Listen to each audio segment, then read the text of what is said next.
Good afternoon.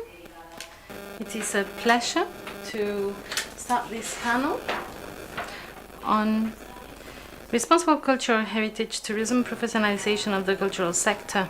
We're going to be discussing cultural heritage and economic and social sustainability.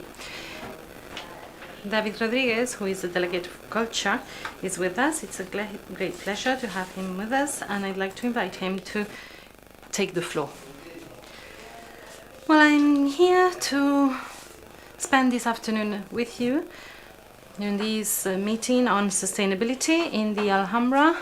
It is a great pleasure to welcome you all here in the Alhambra, and we know that this is very important topic, the approach of sustainability to cultural heritage preservation, and the conclusions of this meeting will be very important to us because we do our management of heritage is our main task here in the Alhambra, and these discussions are very important to be held and to bring us good conclusions. The knowledge shared here will lead to executable conclusions, and the implementation of those conclusions is the key point. I'm very happy to be here with you. I will sit with the audience. I'm really happy to see this technical meeting here. I have a position where in my everyday agenda I have to go to attend many meetings, but this kind of events like today is a great opportunity for me to learn, just like any of you. And I would like to thank you as a delegate for culture and sports in the province of Granada. And as you know, the Alhambra is under the umbrella of the Regional Ministry for Culture in the Andalusian government, and I am representing the regional government, so I'm very happy and satisfied of being here. So thank you very much, and we will all learn from what will be discussed this afternoon. Thank you.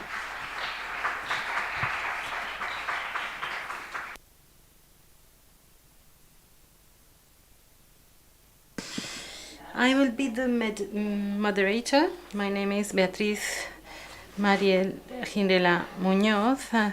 I belong to the Alhambra and Generalife Council.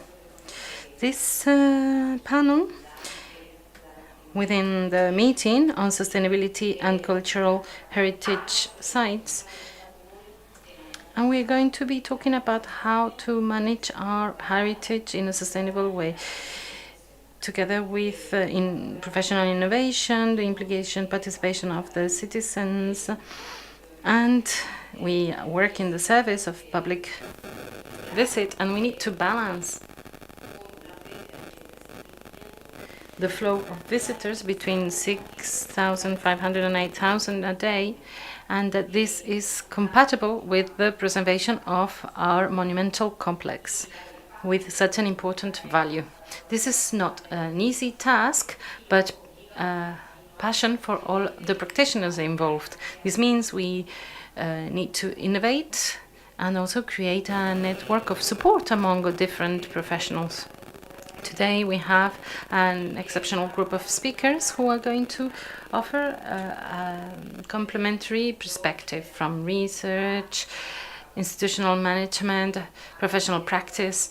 And I would like to thank the opportunity of being the moderator from my colleagues of the service in charge Department of Gardens of the Alhambra. And I really hope this will be a space for dialogue, inspiration, and the exchange of ideas that will allow us to carry out a sustainable cultural tourism, which is a responsibility we all share. Now I'd like to introduce Celia to open this session.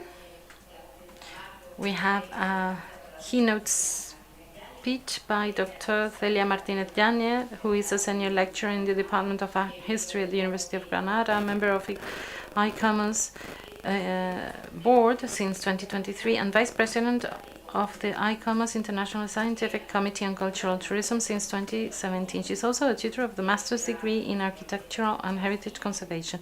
She studied in Seville, and also she works also in collaboration with the Council of the Alhambra. Her presentation will focus on the ICOMOS Charter to strengthen the protection of cultural heritage and the resilience of communities through responsible and sustainable tourism management, of which she is the coordinator. In particular, she will focus on the new concepts, approaches, and radical shift in tourism planning, and that this international recommendation brings. I'd like to explain the details of what you say. Okay, I'll give the floor to Celia then. Thank you very much. Beatriz, 40 minutes. Do you want me to be shorter? Yes, that would be great. So let me know when 20 minutes are over. Well, I would like to thank the organizers, Beatriz, and of course the Alhambra and Generalife Council, and particularly the Service Department of Gardens for having invited me to give this speech. Speaking here in the Alhambra is like giving a presentation at home, because I collaborate with the Alhambra. Thank you, Javier, Amelia, and everyone here present. I would also like to thank my students of the subject, the dissemination of heritage, who are with us today. This is part of the syllabus that I give. Here we have a merger of science, research and university, and I believe this is very interesting. I think they're going to learn a lot from other speakers that are exceptional this afternoon, because of course they see me very often. And also I would like to send my greetings to the delegate for culture. It is an honor to be here with you. I'd like to focus on something that is very relevant for this afternoon's topic, which is the International Charter on Cultural Heritage Tourism. And this is a document that started its drafting in 2017, and I have been working on it for a very long time as a coordinator, the coordinator of this document. It is an essential document with many different dimensions, and it is always for me an honor to have the opportunity to present it. Today I would like to focus on aspects of sustainability that are perhaps not the more typical ones, and we won't refer to Sustainable Development Goals or the 2030 Agenda, because we all know that already very well, and I'd like to focus on different aspects of sustainability that I consider are very relevant. We're going to talk about non-sustainability in the touristic use of heritage, and then I will talk about the Charter, its aspirations, and why we believe this document is represents a revolution, and that it really has the intention of being a transforming document. And later, and I think it's the first time we're going to present this, at least in Spain and recently, well, the document for the implementation of the Charter, on which we are currently working. And I would like to count on your participation regarding this part. First of all, I think we need to clarify things when we talk about tourism, sustainable development and so on. Heritage tourism and wild capitalism is a combination that leads to a paradigm of tourism that is unsustainable. The tourist use of heritage contributes to its preservation and conservation, but at the same time, the evolution in the last decades, 30 last years, as the use of heritage as just one additional element within leisure, entertainment and economy, this has led to an exponential increase in the number of visitors, and this means that the management of a cultural site has become really complex, and we are focusing a lot of attention on how to manage the flows of visitors, because this leads to many problems, and we need to be able to cover other needs and offer other uses of the heritage and also preserve the values of the site. And the truth is that this kind of tourist use has changed the patterns of the function and enjoyment of heritage. And in many places, this has turned into consumption, pure consumption. And this means that the economic function of heritage is prevailing and has reduced the role of other intangible needs of beauty, culture, and enjoyment that are only possible when you can visit a cultural heritage site in appropriate conditions. This use of heritage as an economic resource, as a leisure, like going to the cinema, to the theater, to a concert, and it's like visiting heritage or going to a football match. Each person decides what to do with their money, but of course heritage does not allow for the same exploitation or use as other cultural expressions. And the issue is that there's been a global massification and maximization of this tourist use. The tourist use of heritage has become an enormous success in terms of the democratization of access to culture and heritage, but it has not been beneficial in the equitable, sustainable, and fair distribution of the benefits or profits it generates. Exaggerated promotion, lack of planning, and an insensible exploitation that has led to negative impacts and very deep alterations. And this has led to social inequalities, rejection. We've all heard about tourismophobia in some circumstances, and this has led to a reduction of the quality of life of people who live around cultural heritage, and also the right to the enjoyment of those of the cultural heritage.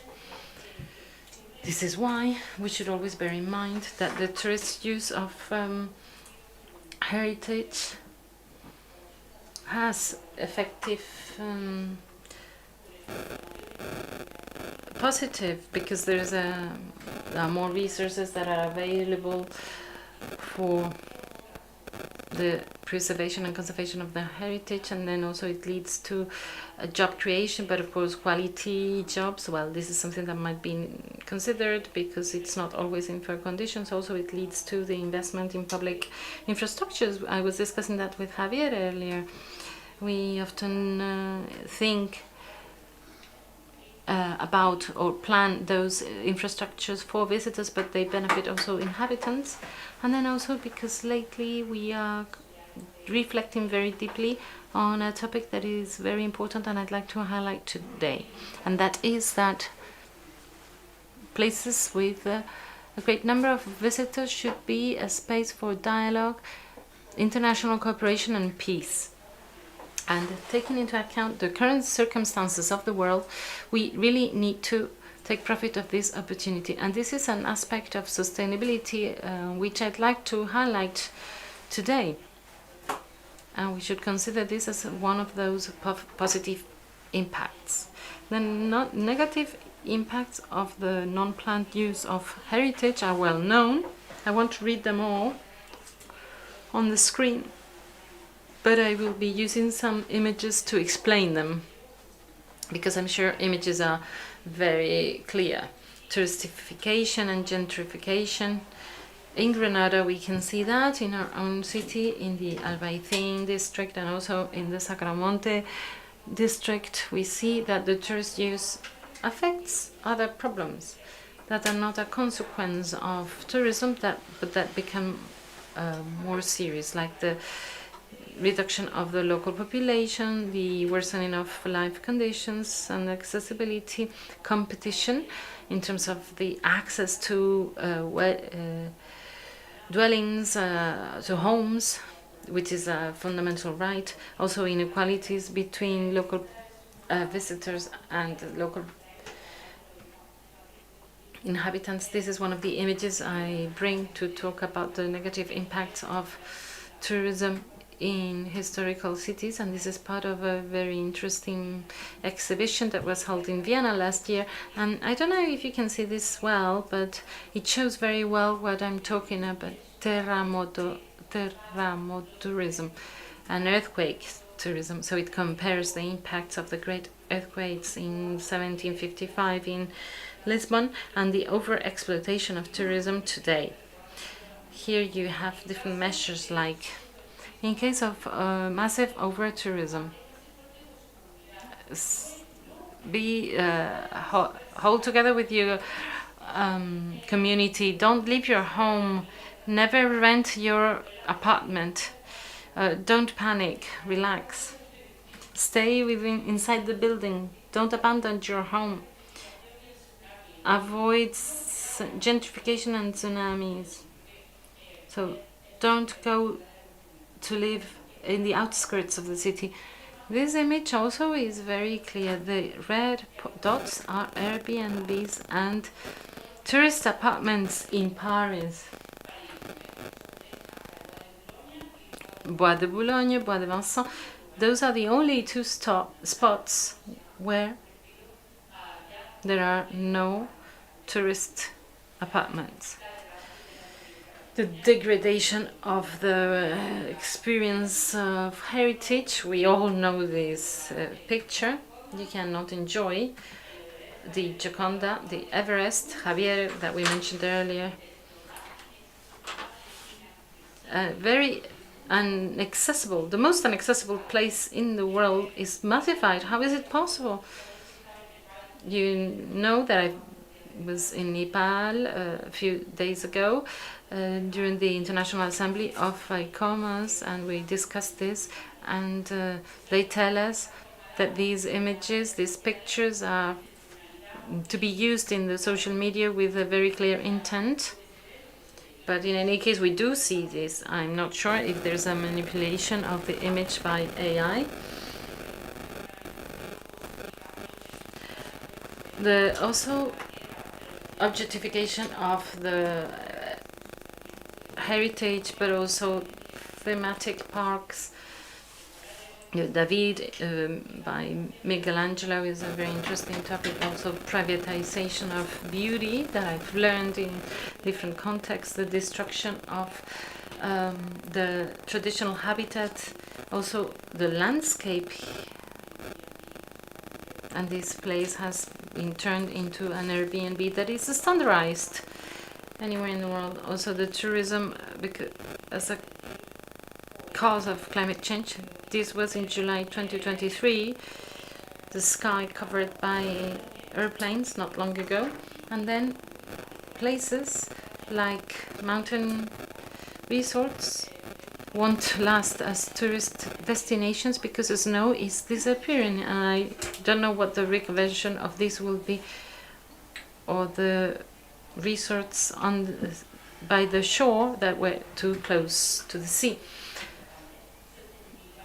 There's the issue of the sustainability of conservation and restoration. This is something that is not new, but we haven't really been talking about it much lately. Circular economy, the use of traditional techniques and jobs, the use of 0-kilometer materials, and these are pictures taken in the restoration of earthquakes. After earthquakes, as it was mentioned this morning, and then also sustainability, justice, and the distribution of benefits, because in some cases the most beautiful places, the most visited ones, are the poorest. Here we have Agra with the Taj Mahal, and in my experience of this place was the greatest shock I ever had in my life. The population is extremely poor, and it is not fair that a site that belongs to us all and to them all generates extraordinary economic profits, and that people around it are living in the worst of conditions, and this is not sustainable.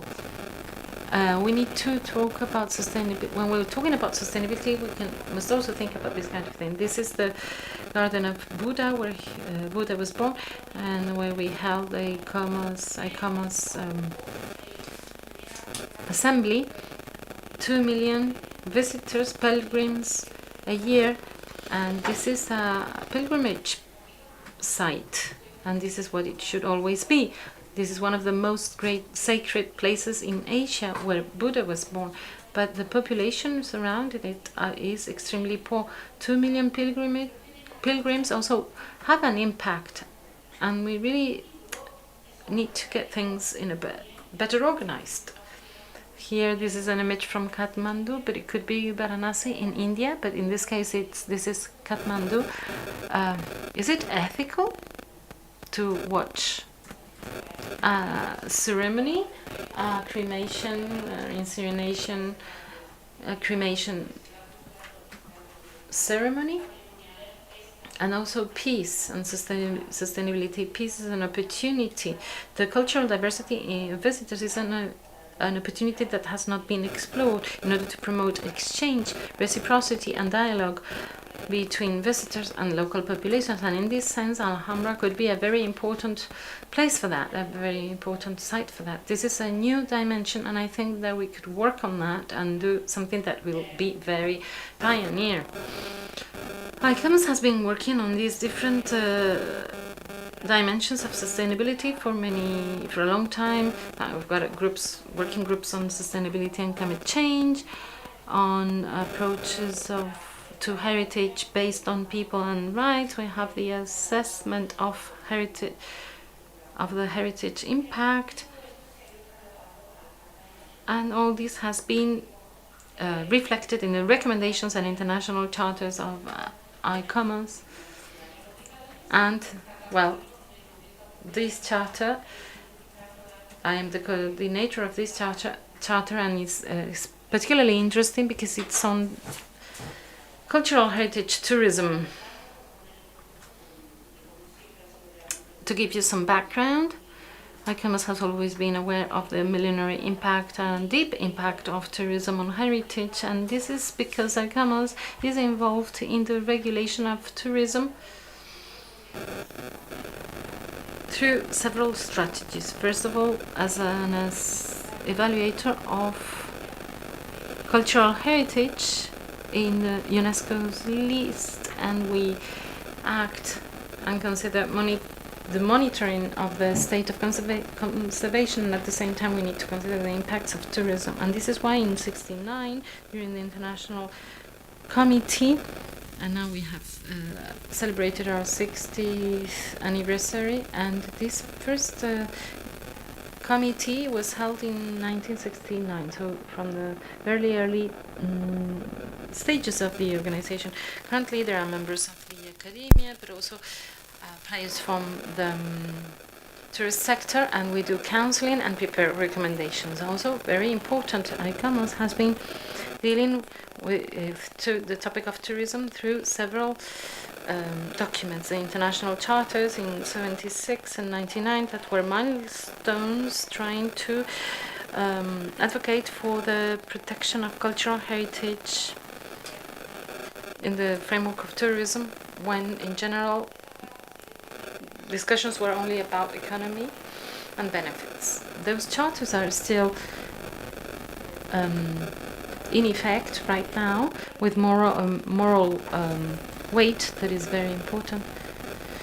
But then in 2017 we decided to update the 99 charter because of the new tourist problems, the evolution in terms of concepts of heritage, governance, climate change, and the Sustainable Development Goals.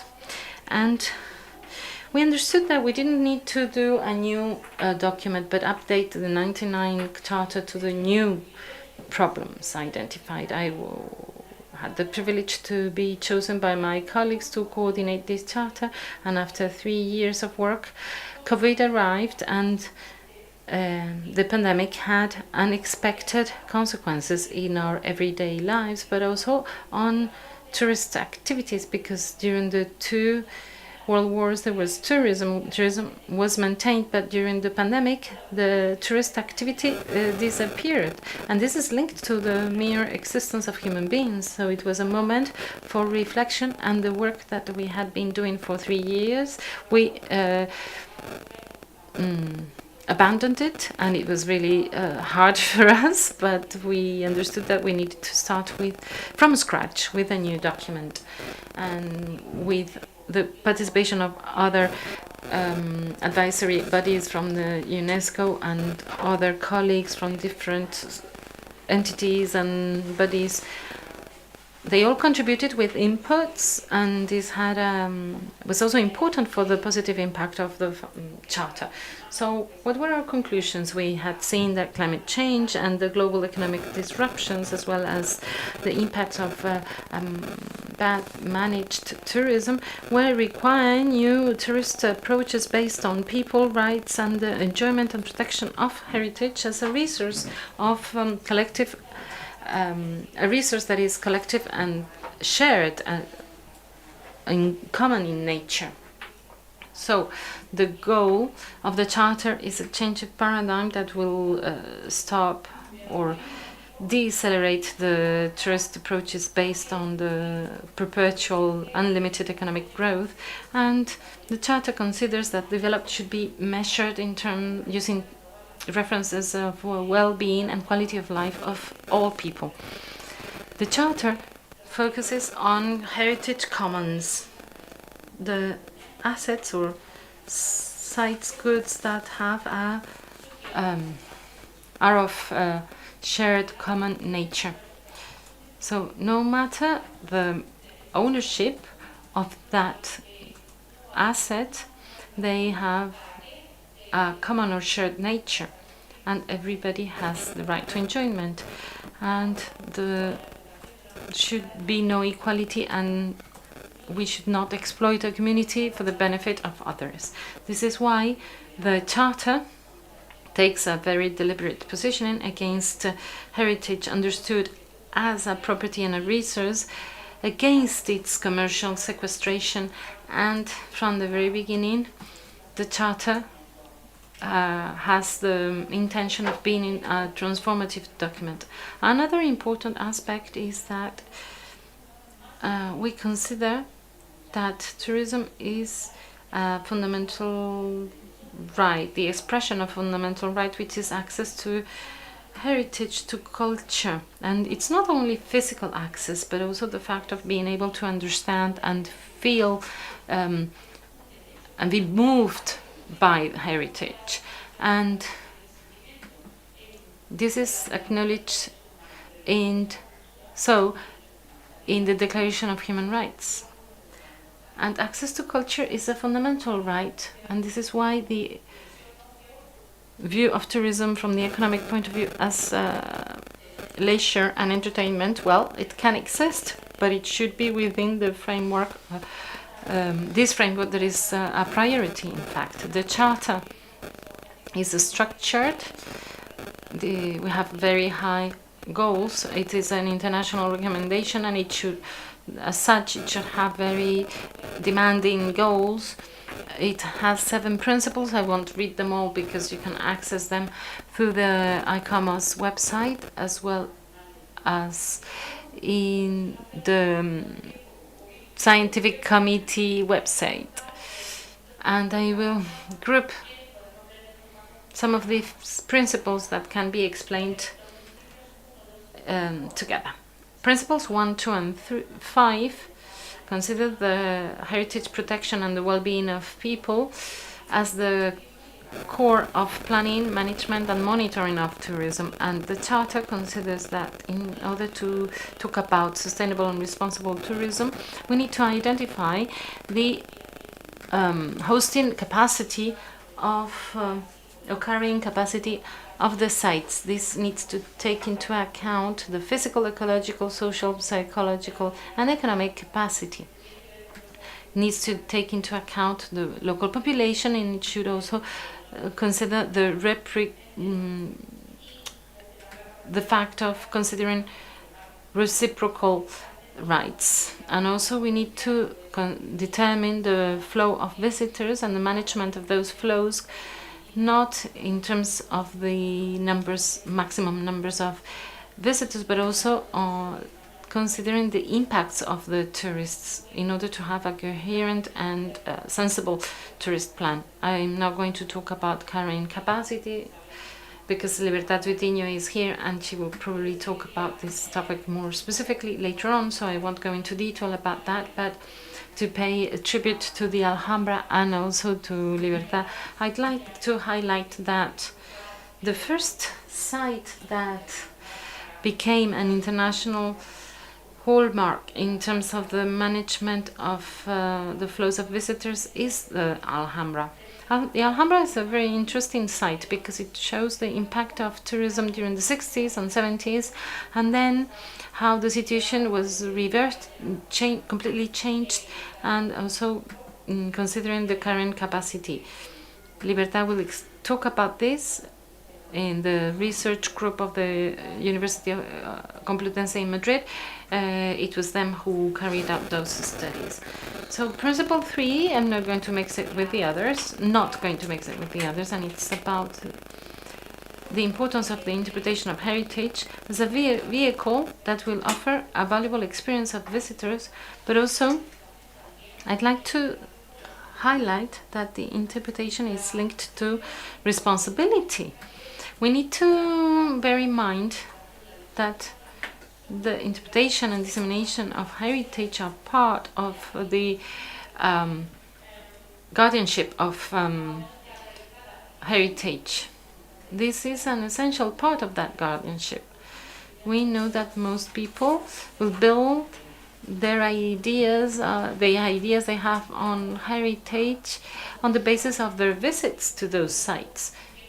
So we know that this is essential in order to make sure that people have an accurate interpretation of cultural heritage. And this is why in the Charter and the Spanish Association of Historians,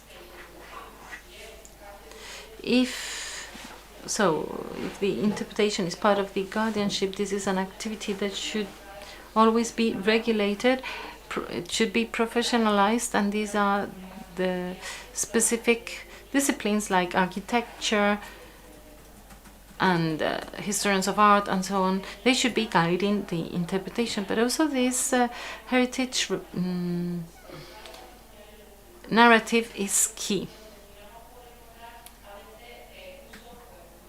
The uses can be very superficial in cultural assets. Here we have an image in Bangkok where this has become a place where people go for their pictures for the wedding, and they give bottles of water to people when arriving. No one understands the importance of this site, and this also reaches the surrounding natural areas, and therefore this is really important. We need to educate people, the visitors. Then we have principles 4 and 6 regarding access and participatory governance for those common heritage assets or sites. So tourism has to lead to a fair distribution of benefits, to decent employment, to a balanced participation in the decision-making processes, with gender equality, with inclusion of minorities, etc.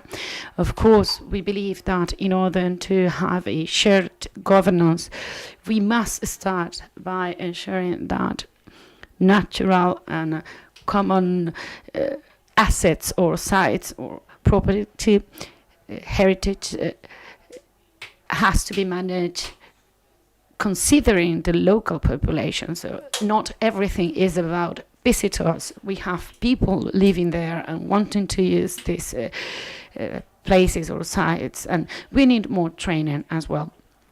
As heritage professionals, we do not know necessarily how to do governance. I don't know how to do that. I need to be trained for it. And we need to have trained societies that are able to make balanced decisions. So the first sites that started to apply this kind of rights for the communities were, for instance, the National Park of Tongariro, or that, or for instance, the East Rennell, the Solomon Island. So we have already Siankan here, where all the tourism activity is led by women. So they show the place, but they also show the economic activities, the way they live, and many other things. So how much time do I have left? 2 minutes. All right. Oh, sorry, 12. 12 minutes. So I could even go slower, maybe. Okay, so principle number 7 is especially difficult to ensure because, as I already mentioned, tourism is a catalyzer for climate change. And it is also at the same time a victim because communities that depend, that rely 100% on tourism are now suffering and struggling because of climate change. So climate action is essential and very complicated, very difficult to apply in the field of tourism. Here we need to apply a transformative and regenerative approach of tourism that is focused on the adaptation of communities and of heritage sites to the new reality and to the challenges. So climate action is a responsibility that we can't deny it. Of course, it is an individual responsibility, but also a collective responsibility. So what can we do? We need to plan tourism in a way that contributes to the reduction of the emissions, that fosters recycling, circular economy, the transformation of facilities, etc. And of course, conservation of heritage, biodiversity, and ecosystems has to be included in the planning, and not also in the planning, but also in the assessment of the results and the impacts. And we are noticing more and more that traditional knowledge and practices are key. They are essential to guide this more sustainable tourism. So we are recovering this old traditional knowledge. So the way we use materials, the way we make buildings, and so everything that is climate adapted and that used to be like that. So we have to rebrand it and sell it as something innovative and modern. So another important thing is that the presentation of this heritage site must include clear messages about the impact of climate change in the conservation of these sites, these heritage sites. This is a way of raising awareness. And we can see this in many different places that are not heritage, and it is very important. We know that the material aspects are extremely affected by the climate change, and UNESCO already said that half the world heritage is going to be underwater in the next decades. So we have to be very aware of that, and we have to communicate this. It's important. From the point of view of advocacy and of the impact, of climate change on the landscape, I really like talking about things I know personally. So we know that these rice fields in Philippines that I had the chance to visit, and we also have the tea plantation landscapes in China, for instance. These are places where the agricultural activity means the creation, the conservation of the landscape. And so for these places, droughts, floods, and all these climate events have produced enormous transformations, and sometimes we do not have the means or the resources necessary to stop that. Agriculturists do not have the means, and there's no institutional support for them, and many of these places are finally left abandoned because of this lack of support, institutional measures or support, because these people were the ones making the conservation of this, ensuring the conservation of this landscape and of these sites. So it's necessary to provide them with tools and support. Tourism here is an activity that could help as a secondary activity, contributing to a better quality of life of this population, but without having an impact, a negative impact on the agricultural activity. So we've seen that in the Philippines, in the rice fields. This was a place that used to be included in the list of the UNESCO in danger, and luckily it has been improved, and now there is a plan for the sustainability of this landscape. And now I'm going to pass to my last part, and I wanted to share here what are we doing in terms of implementation of the charter.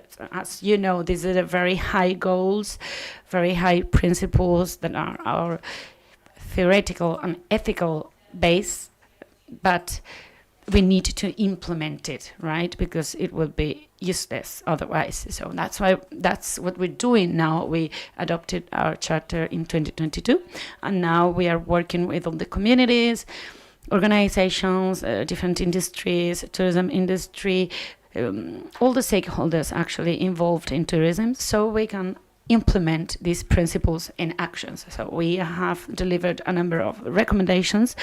We also have this resolution on the cultural dimension of the SDGs. You know that around 2023 there was a great momentum for SDGs, and before that culture was very secondary, and we've been doing a lot of work to include culture in these SDGs. So together with other international organizations, we launched this recommendation to go beyond the current discourse of sustainability and to include other dimensions. And in that context, our Cultural Tourism Committee is now working on a set of rules or measures or a compendium for the charter application. So it is going to be a document that is meant to be an inspiration resource. It's going to be online. It's an absolutely practical. It's co-created because everyone can contribute with insights or comments or suggestions. It is a document that will keep evolving. So we keep trying to find places and actions and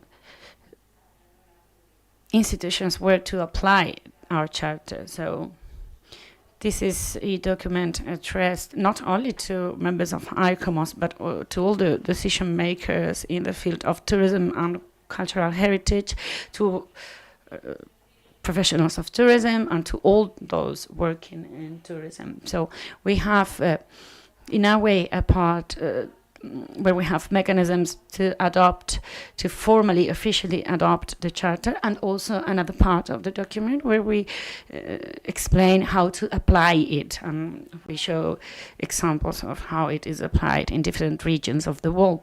So we have directions about this direction or reorientation of the tourism paradigm, and we talk about sustainability through economic growth that has to evolve into sustainability through resilience, and then we have to go from economic growth dependent and extractive development to circular economics and regenerative development, and so on. So heritage governance as resources for economic profit, and we have to go into a heritage governance as commons for collective benefit. So we have 3 parts in this document, including a glossary with many terms that we are used to listen, but sometimes we don't understand completely. So we apply the concepts such as regeneration or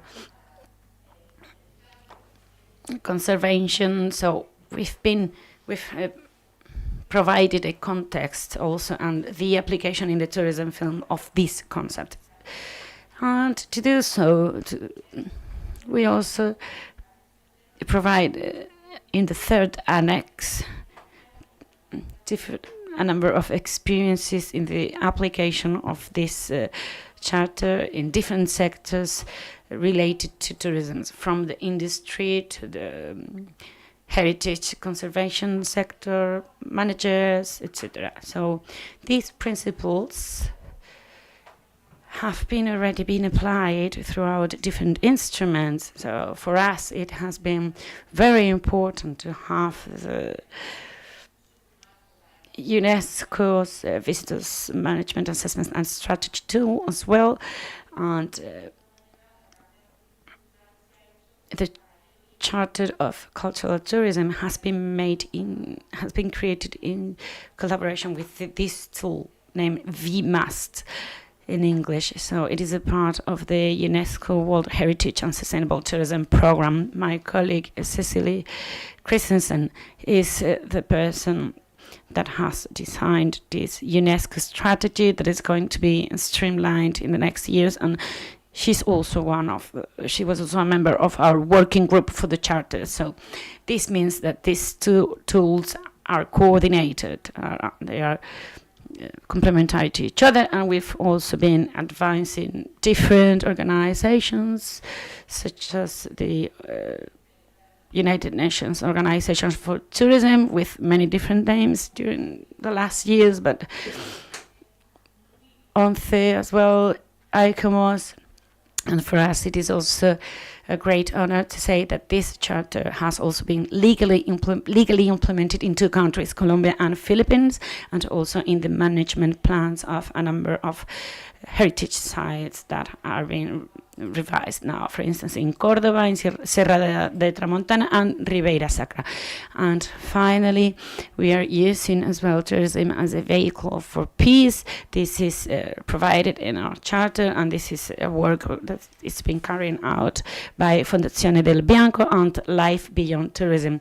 This charter is an education tool that we have been used at the ICOMOS University Forum. I am the coordinator for Europe, so we've been organizing different workshops and conferences, for instance, in Austria and Slovenia, in this wonderful place. Okay, 1 minute.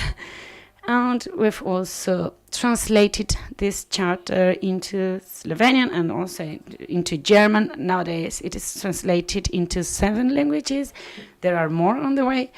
And it is super interesting to see our translation efforts, because sometimes in many different countries with the same language, we are adapting as well to the uses of the language. So this is a great feedback as well, all the translation work. I'm going to finish very soon, I promise, and I would like to insist on the importance of the Alhambra and its council as a great communication place and dissemination place for this charter. So we've been very lucky to have the opportunity to hold here our international conference about the charter and its transformative potential last December. Very successful meeting here. And we also presented the charter in the International Convention on World Heritage Economics and in the first European Forum of World Heritage Site Managers as well, also here. So thanks again to the Alhambra and Generalife Board, Council, and thank you for listening to me at this time. Thank you.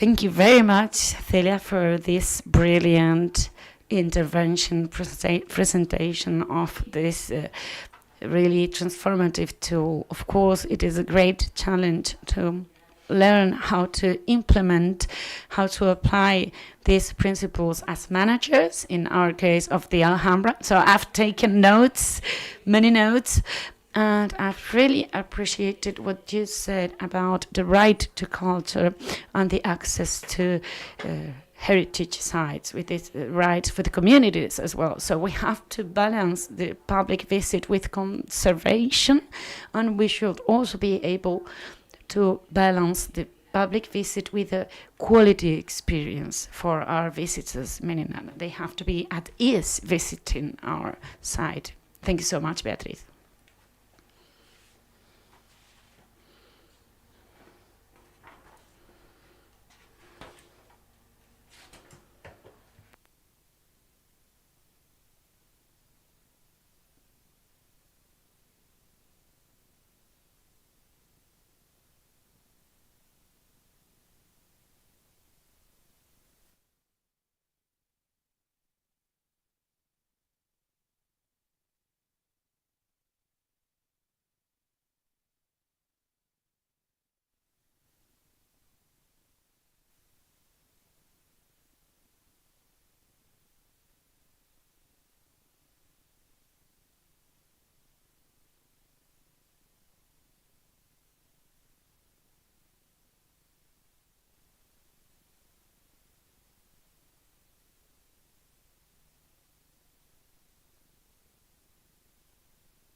We will keep questions for the roundtable at the end of the session. And now we're going to go with the first case study about conservation and sustainable development in historic urban cores.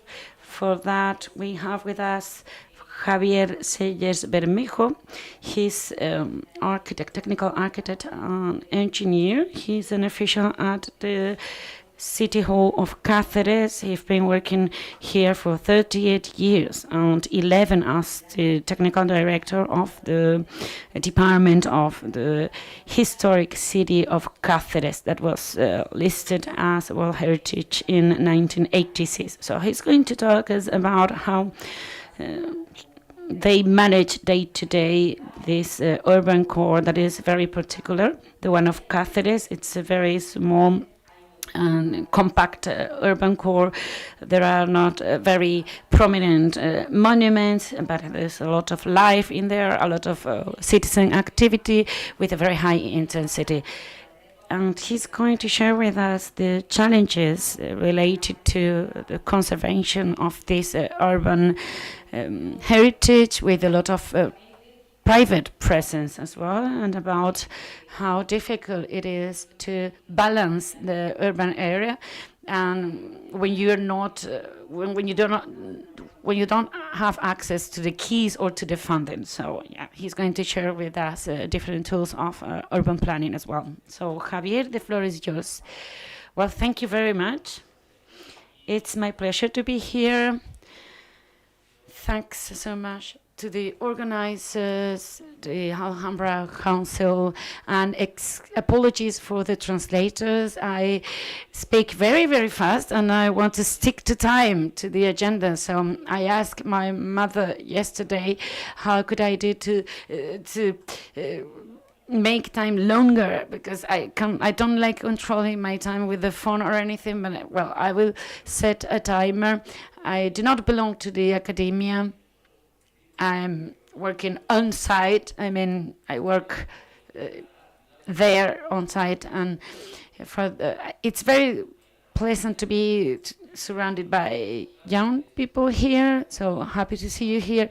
And what I'm going to tell you can be applied to heritage cities, right? And Cáceres is part of the other 14 heritage sites, and we get together and we share our problems because we have common challenges and difficulties, right? So I'll set my timer and let's go. The conservation of heritage is not so difficult.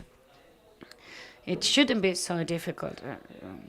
So we try to focus on small problems, and we can close everything, not use it, and then 40 years later we can say to UNESCO, well, this is here, just as you gave it to me, right? So, but the point here is to leave this monument in a better state compared to the state, the initial state, right? And when we have the key and when we have the money for managing places, it is easier to do it. But the problem in the cities is that we do not have the money or the keys, and we have a problem that is that people want to live in cities and they want to carry out their the things they buy, and they want to use their cars, and we also want to have tourism. So managing the cities with so many problems is difficult, because we have to combine or to balance the problems of the monuments and the problems of the cities. And they were villages or towns before the appearance of the monuments, or before the new approaches to cultural heritage. Well, do you know Cáceres? Anyone here knows our city? Good. Cáceres is a small city, but it has a historic core that is very compact, very uniform, all together. All the time scale is together there. There is not a prominent monument. It is an open city. You have libraries, shops, offices. You have restaurants, and people living there, churches, foundations, and the administration is a city. It's a city, and it works like a city. To that, there is something that adds up to that. And is that the problem is very particular, because we are not saturated by tourism. We are saturated by the inhabitants. We live the city. You're going to see it. This is a real picture, right? This is the historic core, the old town of Cáceres. A monument, another monument, another monument, houses, monuments, houses, and urban spaces are heritage sites. So it is such a beautiful city that we've make it so beautiful, and everyone wants to go there, right? This is our buffer zone. As you know, the brown area is the area that is listed as heritage. And we also have like the buffer area that is like a barrier to protect the heritage site, to protect for what happens outside. But in our case, it is just the opposite. We try to protect the village, the town, of what's happening inside the town. Okay, planning. Planning is the key that UNESCO is requiring us to provide. UNESCO, we'll be talking about management plans, but I'm going to share what are our problems. But UNESCO says, well, you are now World Heritage, you're going to have new problems. There are a number of requirements. You have to ensure that all these exceptional values are going to be preserved and protected for the future, right? So you have to manage, and this management has to be planned. And you have to deal with political issues, economic issues. So you have to give us a plan for the next 20, 30 years in order to protect and to provide a better state for the heritage site, right, or for the cultural heritage. In the latest, for instance, the City of Light in Madrid, they had a management plan that was better than the site itself, right? So now for the latest sites included in the list is that, the latest candidacies or applications to the list have been refused because they didn't have good management plans, right? And they didn't plan how to avoid problems that already exist in a number of cities. So, well, I don't know in the academia, but for the cities, we have no idea. I mean, there is a manual. It's this one you can see, but we do not know how to manage this World Heritage, right? We don't know how to do it. And it is a very big problem. There is a tool, but it is not a regulatory tool. So what do we need here? This is the manual that is approved by the city. Then we send it to the ministry. The ministry sends it to Paris, and it has to be approved. And how is it that somebody in Paris is going to tell me how do I have to manage something here in Cáceres? Is there any legal base that I can follow, that we can follow? Well, we don't know, because we have, for instance, this transitory provision number 7 of the historic heritage law that establishes that countries, whenever they sign a convention, they commit to respect all the provisions in that convention. Yeah, but you tell that to the secretary of the council, of the city council, and now he has to create a local regulation that has to do with a bigger regulation, and many people don't understand it, and half people of the city council do not have a clue about it, and this is a huge problem for us. So I hope, if somebody can have an idea about this, somebody in this room when I live here, I will be very happy. But theoretically, this is a bad version, right? And then we'll have a good version. But this management plan, from all the tools, all the mechanisms, everything that can be regulated in the city, is the place where everything is put together in order to manage all the day-to-day activities. It is a puzzle, right? Different pieces. Some of them we have them, some of them we don't. For some of them we need a calendar, for some of them we need a budget. But the problem for the management plans, is there any advisor here? Because people usually get a little bit mad at me when they are advisors. But the problem here is that the management plan is a means, but it is not a goal. The goal is the model of the city I want to achieve. I need to know what I want to be when I'm old. And that's the same for the cities.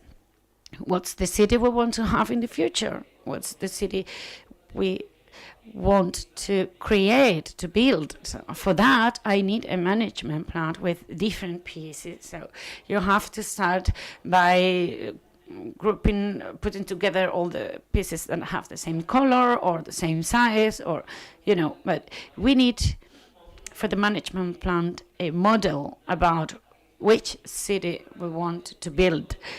The problem of the cities is that we all agree on the theoretical part. We want a more sustainable city, a more profitable city, that ensures the well-being for the citizens. Yeah, but then when we go down into the practical measures or actions, not everyone agrees on everything. So our strategy is that we are all together as heritage cities in Spain, and we share everything. We share different tools and perceptions. For instance, there has been less tourism this year because everything's more expensive, or we go less to the restaurants because we buy food in the supermarkets or whatever. So these are the things we share between different heritage cities.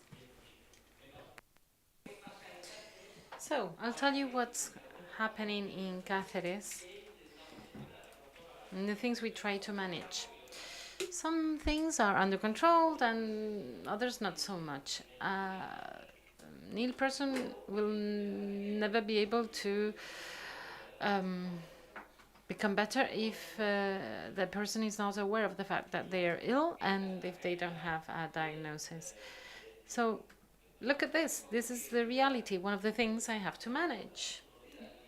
In a city, rubbish is generated every day, and there are lorries that come to pick up the rubbish at different moments of the day. This is the city, right? Look at that crazy picture.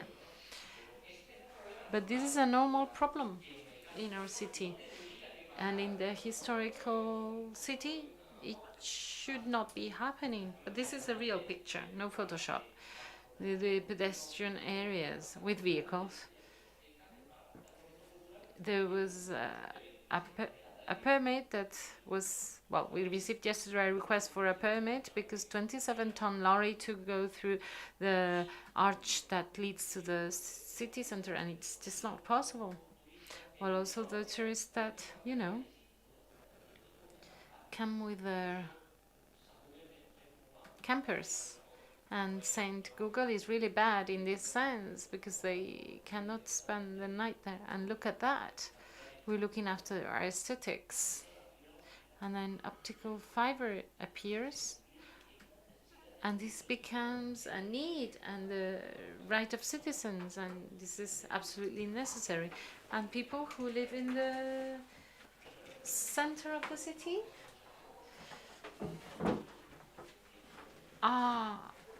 cannot have access to this. There's a public and a private network. It's crazy. And this is our everyday issues. And also send Google Maps. You see on the picture that they're trying to go backwards. So we're part of the Ruta de la Plata. And many people go through our city without not knowing what they're doing. They do it thinking that they are doing the pilgrimage of Camino de Santiago, of the way of St. James, and in fact they're going along the route of the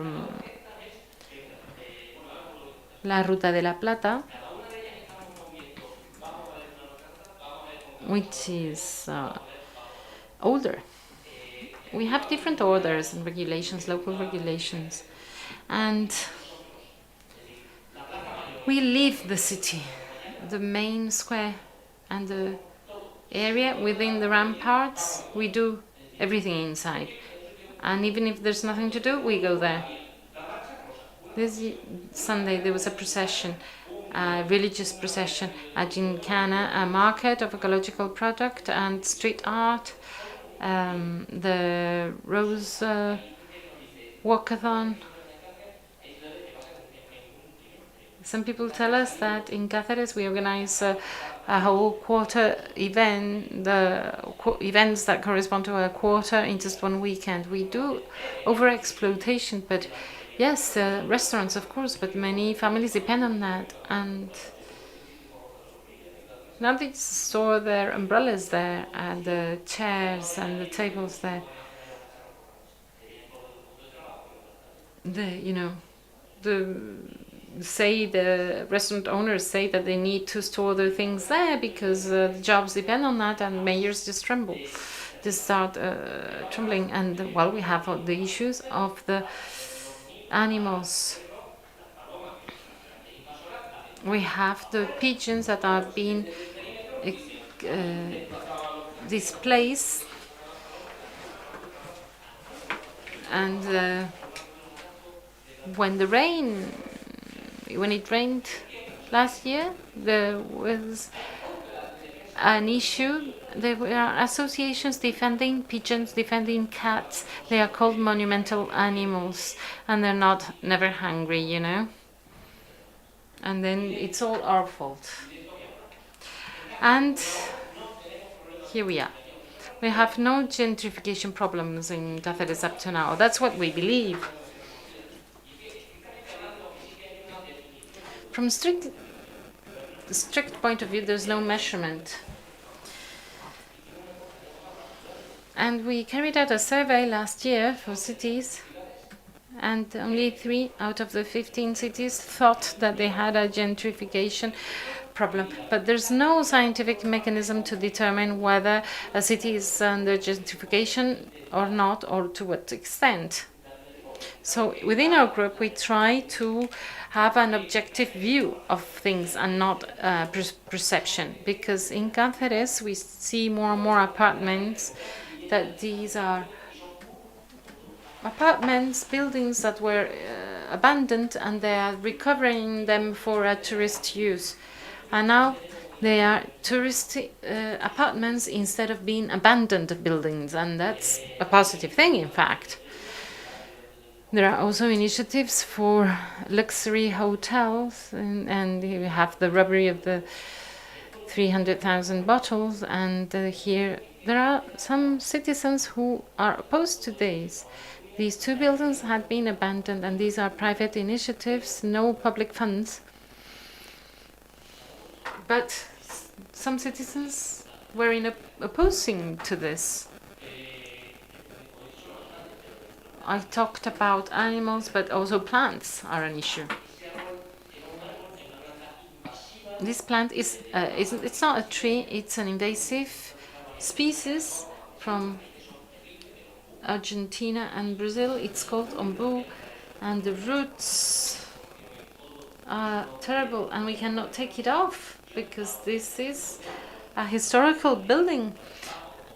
And I've been in issues where there's been pruning or things like that, and I had to show my ID to the police. This is another example of our everyday activities. So works, lorries, and then the decoration for the marketplace. Accessibility. Cognitive and sensory accessibility is an obligation in cities, but then motor accessibility no, and it can be used with political intents. And in our plan how to improve the accessibility dates from 2004, so quite old now. So I'm telling you about what the situation is considering different things. Here, very quick, square in the center full of tourists. Ridley Scott had a fire there with heretic people. The Blues Festival 2 weeks ago, private initiative. The Irish Flat Initiative of the most important Irish music festival outside of Ireland, the Medieval Market. Those who organize cultural activities consider this is just ridiculous, but the audience that comes here considers that the other cultural events are elite. But they're all citizens. The Easter, the Classical Theatre Festival. And yeah, we organize everything there because it's our best environment. The concerts, the festivals, the markets, everything is organized in the city. Walmart, 100,000 people during one weekend. This is the best window. This is the Walmart. If you go from one corner to the other, if you can cross the square during the Walmart, you will get a convalidation for the Way of St. James. Also, the concert of 2 radio stations, Alberto Ginez, the world champion of climbing. And then we also have all the activities that are held here. And this is the Tour Spain convention 2 weeks ago. So we close part of the space, and that's the best place. All sorts of festivals. In films. It may be Florence, Granada, never Cáceres, but it's been constantly filmed. We don't charge for the use of our urban spaces. We consider that we have a compensation because of the promotion of the city. It's true that we also do restoration, and this is a restoration carried out by a professor from the master, Isabel Bertúez, #1, and she's from Cáceres. We try to do domotic things, but it's very difficult with doing all the domotics and the censoring, but it's just a sensor, it's not enough. We need to have a complete system. Okay, just a couple of extra minutes. So what about our management plan? Well, we failed twice. First, we said was going to be a special plan, and an architect said, well, we'll just add to that the management plan. So this shown that the management plan is higher, more important than the special plan. It was a failure, complete failure. And then a second contract with a consultant, important one, with experience into different Andalusian cities, very important. I won't say the names. And they took, and then I compared the two management plans from one of the Andalusian cities and my own city, and it was exactly the same thing. So it's very difficult to do a management plan, quality one, with little money and little time. So in the end, we decided to do it ourselves. So we needed to have people with knowledge, experience, and that could dedicate 6 months or a year to do this. So we prepared a plan made out of plans. So 17 themes, the management of uses of the street, mobility, investment, and so on. Different themes, 17, a plan for each, and then mix them all. So this is what we're doing now. If we consider, well, so we can organize this in this Excel, and we get the long view and the short-term view. Specific actions for the year, and then the 4-year vision. And then we also have the events, the World Championship, Spain and Portugal. And Cáceres is there at the border. And then 2031, we also want to be the capital of culture, the European city of culture, and other anniversaries. We're implementing this, but also other things like a unique tourist model. There are 7 different types of owners with different policies, different images, different management models. So we're trying to develop one so that the visitor has the impression of visiting one entity, one city. Also, we want to have easy, simple tools. We want a event manager and a space manager. So to have a list of the available spaces, and then a calendar where we can book spaces to avoid problems like what we had last Sunday with several events on the same day in the same space.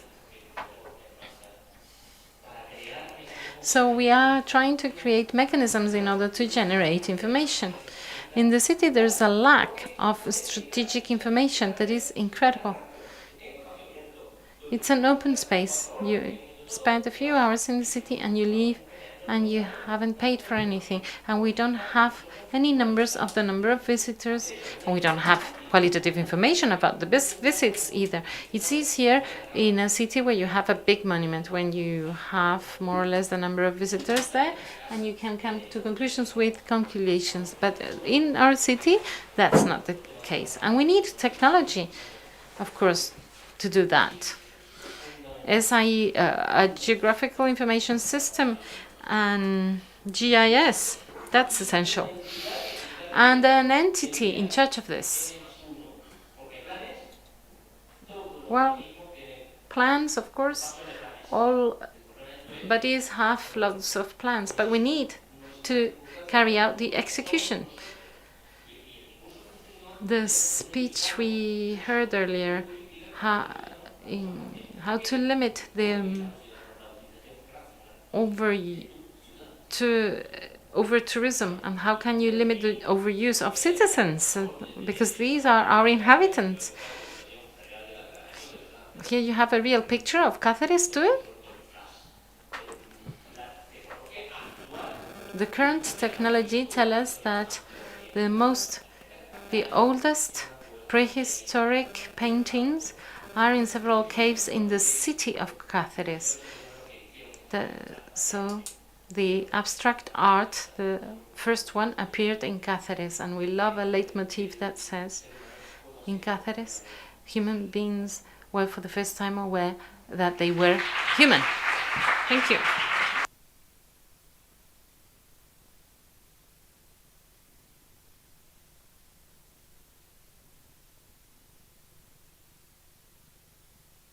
Thank you, Javier, very much for your presentation. Very interesting with your information about management plans. We've seen many of those issues and problems. We share the animals. And also, I liked very much how you're going to be deciding on how to do your own management plan and these themes that you are going to use in order to structure it. Themes of everyday lives of inhabitants of the city. Okay, it is a great pleasure for me to have the opportunity to introduce Mrs. Libertad Torriño Torralba. She's Doctor of Geography from the Universidad Complutense in Madrid, member of the Consolidated Research Group Tourism, Heritage and Development, with which she develops projects focused on the study of tourism and its relationship with heritage in terms of in the areas of territorial heritage systems. Professor of the Department of Geography in the Complutense University in Madrid, and she's carried out many studies and launched an observatory in World Heritage cities like Avila, and she's worked in monumental complexes like Alhambra, Carmona, Toledo, and the knowledge acquired and the applicability of the methodologies developed have led various public administrations and private entities to request her collaboration. But just to skip all that, we don't have much time left.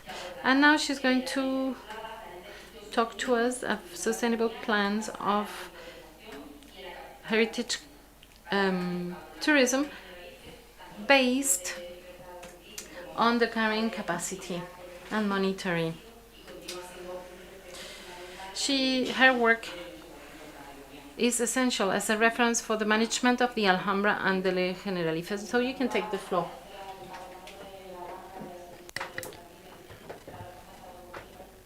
Well, first of all, thanks to the Alhambra Council and the Service of Gardens for inviting me.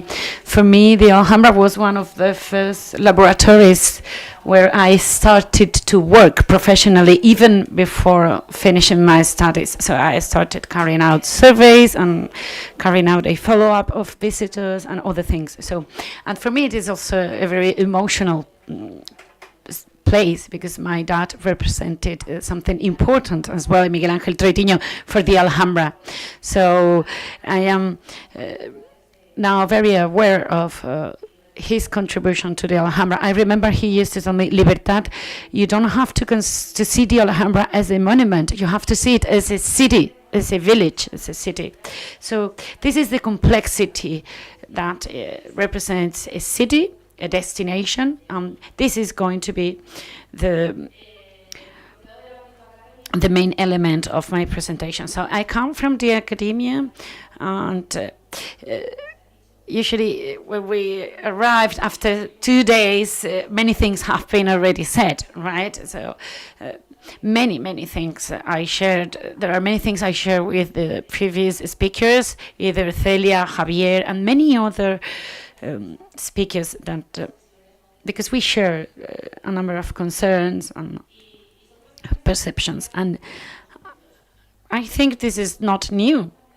These issues, these matters have been discussed during many decades, actually, and the situation now is more critical because the volume of tourism is now much bigger, and so the impacts and the consequences are more evident. The structure of my presentation is as follows. So around 5 main axes or ideas. Well, the last one is a conclusion, a reflection. But I'm going just to share big questions with you. And probably we share those questions or those interrogation points. So I followed a university training as a geograph. So for sometimes I go to different meetings or conferences, and they say, "What are you doing here? because you are a geographer. But yeah, it's still surprising for some people. A couple of weeks ago, I participated in a meeting because it was the International Day of Tourism. The person speaking was like, well, then geographers will come and they will start. And I was like, what? May I leave? Or we talk a lot about multidisciplinarity, transversality, cross-cutting teams, and then we go to the fora, and they criticize us. But we all have a contribution to make and something to add to this discussion and to this work. This is a territory with multiple scales, multiple dimensions. So territorial dimension, heritage dimension, touristic dimension. Here in this particular conference, we have to identify these interconnections, these different dependencies as well that operate in the territory. So either for political, cultural, environmental dimensions, or for many other elements. So we are in a turning point probably now, and I'm going to insist on this because now we've gone from the monument to the territory. It is a different way of using or consuming this monument, and we have a role here, not only from the academia point of view, but also from the visitor point of view, from the tourist point of view. There is like this romantic view of the traveler, the touristic, and now it's the opposite. We are attacking the tourism, and it is also an opportunity, as Celia just said. We can turn it around, and we can start to understand tourism as an opportunity. And I remember in many different conferences with Professor Troitiño, who used to say we shouldn't leave tourism to act absolutely at its sole discretion, or like we can't give free will to tourism. I've been listening to this since I was a child. So that every year we see that there are more and more sites listed, but we should reflect on what does it imply to be listed today by the UNESCO. So there are concerns in terms of protection, conservation, but today UNESCO is a not so well-known organization, maybe. And when we participated in the Observatory of Heritage Cities, and we asked, well, how many cities belong to this group? Or and we say Avisa. Wow, that Avisa is listed in the wow. So World Heritage and the label of the UNESCO are not well known currently, right?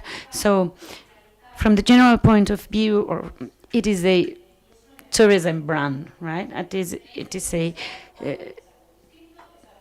an element that helps differentiate this destination. So whenever we're going to decide between different destinations, we're probably going to choose the one that is labeled by the UNESCO. I'm sorry, I don't have much time. I speak very fast as well. So yeah, this is a discussion like that. I will launch these ideas. So it is a tourism brand, right?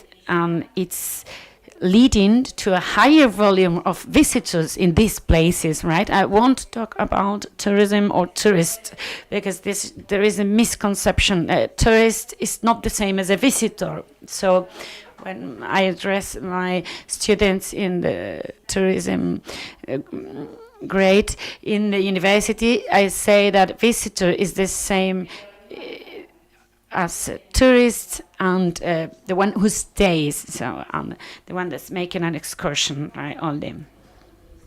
So the consumption pattern is very different, and also in terms of space. Sorry, I talk too fast. Obviously, my master, my dad, is still very alive, even though he's not here anymore.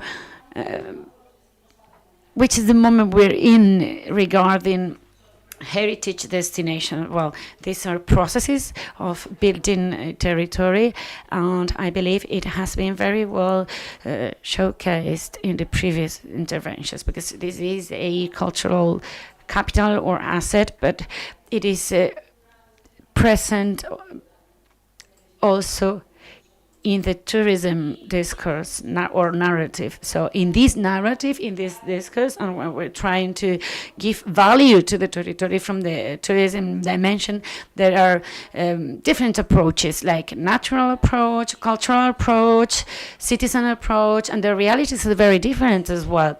So the sequence now, and we're going to see it a little bit later, in this valorization process, we can't understand all the resources or all the elements in an identical way, because every resource is different, and we have to go to the place. We work a lot, people from the academia as well. We go to the sites and we identify the needs of every element, the particular needs, in order to ensure this adequacy. So we try to attract the attention of the visitor, and then that way foster the local development. This is one of the principles that is in the charter. It used to be in the previous charter as well. So this is a base for development, and that's why it is an opportunity. But there are also concerns, and we need to establish limits, because this over-tourism can't be extreme. So we also, when we talk about decreasing instead of increasing, many people get scared, right? We have indicators about the carrying capacity, and we need to go on site to see the limitations and also to see the possibilities. And we need to approach this change of scale. So the monument is not an isolated item. It is part of an ensemble of a bigger thing with more elements. It is a physical support. It is a territory. And when we go into depth in terms of tourism, we are analyzing this. It is a systemic approach, a systemic analysis. There are many pieces that are put together, and we have to understand them as a system to try to obtain this diagnosis, this radiography about this territory. And that's the way to identify concerns or issues or challenges related to tourism. We need to analyze the capacity of territories or tourism destinations. Not all spaces have the same capacity. Not all items or elements present in a site, in a heritage site, have the same capacity. Sometimes we are stubborn and we want an asset or a place to become a tourism product, and it's not possible. Sometimes it just isn't possible, because it is contradiction in relation with the origin of this particular place. So this morning, when I was listening to the other colleagues, and we were presenting the situation of Lorca after a risk or a crisis situation, and how these situations are opportunity to visualize how difficult it is to recover heritage, right? So sometimes when we are visitors, we do not fully understand how difficult and the amount of investment that is needed, or how fragile and vulnerable these elements are. Last week, in these various activities, we had the conference of the Geography Spanish Association, and so we had this night visit, because conferences are very intense, and so we finished our visit and it was already night. So in this, they showed us the main aspects of the city of Cáceres, actually, and there was, they highlighted that Cáceres is a city, living city, and I still quote Professor Troitiño, because we get here because these heritage sites are functional, and because we live there, and because we use them. So this we can't go into the monoculture, because then we will lose this richness. So there are many questions, many issues arising here, and these questions have been here always. Now they are in the social debate, but they were there, and many people were already reflecting on them, right? The role of old cities and heritage ensembles in the urban cores, and the challenges about how do we cope, how do we face this complexity, the fragility of these places, these images that we have seen so many times, and these are worrying images, and there are so many examples at a world scale. The Everest example, I give it to my students as well, and all the residues and the rubbish that is left behind after the visits. So that's a reality. We all know it. And I remember, I don't know if it was this summer or last summer, the recommendation to the neighbors of Santorini or Mykonos to try to avoid the collapse, that to stay home, right? So we suggested that the neighborhoods stay home, that the citizens stay home, so the visitors could be at ease in the city, right? We have to avoid this because these are living spaces, and Celia has just mentioned it. We have to think about these spaces for the people living in there every day, and if it works for the resident, it may work for the tourist as well, right? We also have other examples here. I think we share many of these concerns. I think we are very aware of this already. Many different ideas, diversification of the product, blah, blah, blah. Many ideas, traveling, tourism, storytelling, experiences. Well, in my classes, I always say the same. You all know the film of 8 names from the Basque country. Well, this is the same, but for the tourism. The tourism has many names. There is a demand, and then we start to say, well, religious tourism, shopping tourism, health tourism, and we can go endlessly. Then when we go a little bit more into depth, the base is always the same, and the experience is always very similar, because it is the offering of the territory. Urgent needs or urgent concerns, well, the real need to establish this interconnection between heritage, culture, and tourism. In our research group, we've started to sit at the table to these 3 main actors, but there are still many isolated areas as well. Sometimes we have the urban planning departments as well. In the AI world, in the AI era, of course, it is an important tool, but we need the human intelligence as well. Okay, so we'll talk about that later, maybe. And this change processes, the need for planning. It is true, many of the destinations have started the house by building the roof, and it is not possible. We do not have the necessary tools to manage, and the problem of copy-paste of these management plans, no, it's not possible. It can't work. The realities are very different. There may be common points, but we will always need to adapt our management plans to the realities of our plans, our territories, sorry.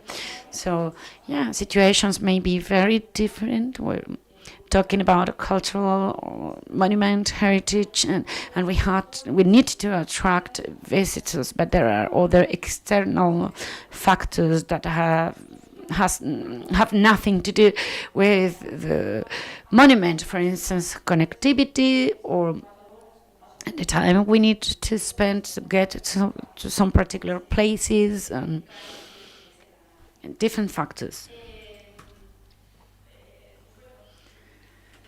What else? Well, I found a document that was issued by Pedro Salmerón a couple of years ago, before this momentum of the social media, and Periki was saying that in a society where, thanks to the impact of e-commerce, global commerce, and the revolution of communications, we are obsessed by innovation, but something that is innovative and not necessarily new.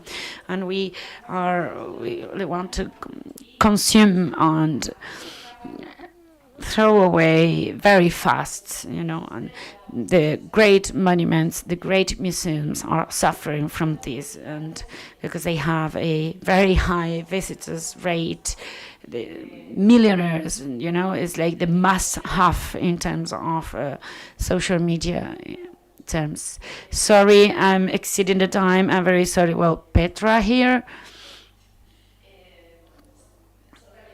These are realities that we can find in many places all around the world. And maybe to point out or to highlight, how do we measure, how do we assess gentrification? Well, we need to reflect on that. We need to think about it not only in the academia but also in other areas. And this is one of the matters that Maria Pozo shared this morning.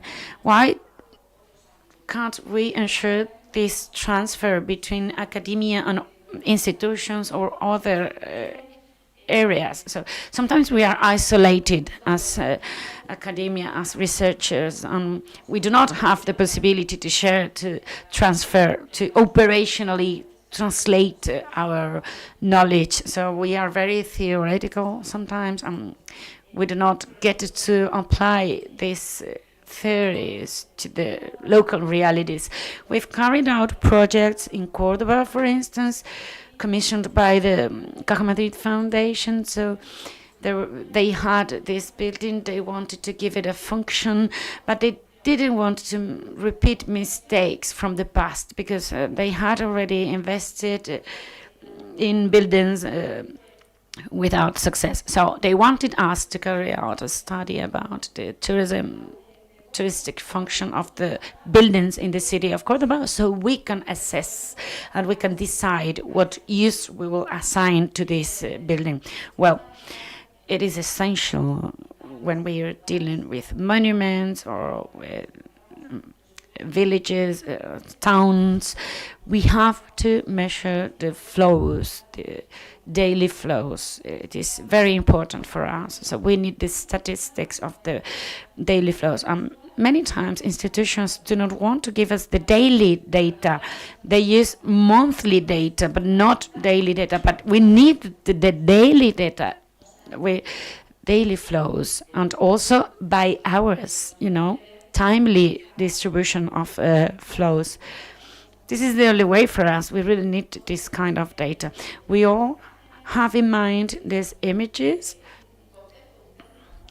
There is a concept that has been already created, the Venice syndrome, and there are many examples. It has already been applied to Palma de Mallorca, for instance, and well, all that has to do with trivialization, gentrification, touristification, and many other phenomena in that line, and also how tourism starts to affect the society and then goes into the political debate, and how this helps as well to this helps the academia to get in the debate, right? Because we have problems. And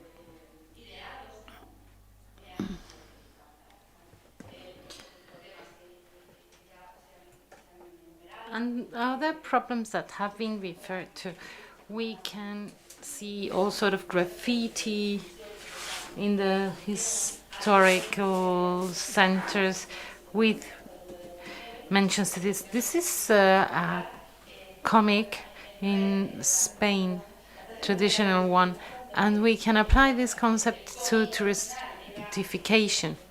This is the original comic where the building was a building filled of apartments, family homes, and now it's Airbnb, Starbucks, and all sorts of franchises. Also the problems that we can find in cities and how everything is invading public space. And, for example, pedestrians have to walk on the road. Also finding products from Cordoba, typical from Cordoba in Toledo, things like that. And so much more.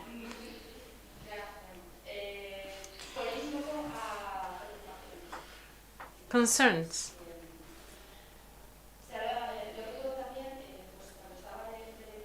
I remember when I was an intern, Professor Tuitinho had a discussion with one of his students, who is Maria Garcia, the director of the research group, and who had a PhD thesis on the applicability of the concept of carrying capacity. And I remember that she translated this into English, the load capacity or carrying capacity. And my father was saying, well, load is, or carrying is a pejorative word. We should use hosting as a better word, because we're hosting people. But now we need to talk about load or carrying capacity, because, the number of people that fit in there, and the number of people that can be fitted in, and at the same time that we can guarantee the preservation of the heritage, but at the same time that we can guarantee inhabitants have space to breathe, air to breathe. Do we need minimum distances like during COVID? Or what kind of measures in that sense? So there are many questions around this, and I won't go into all those details.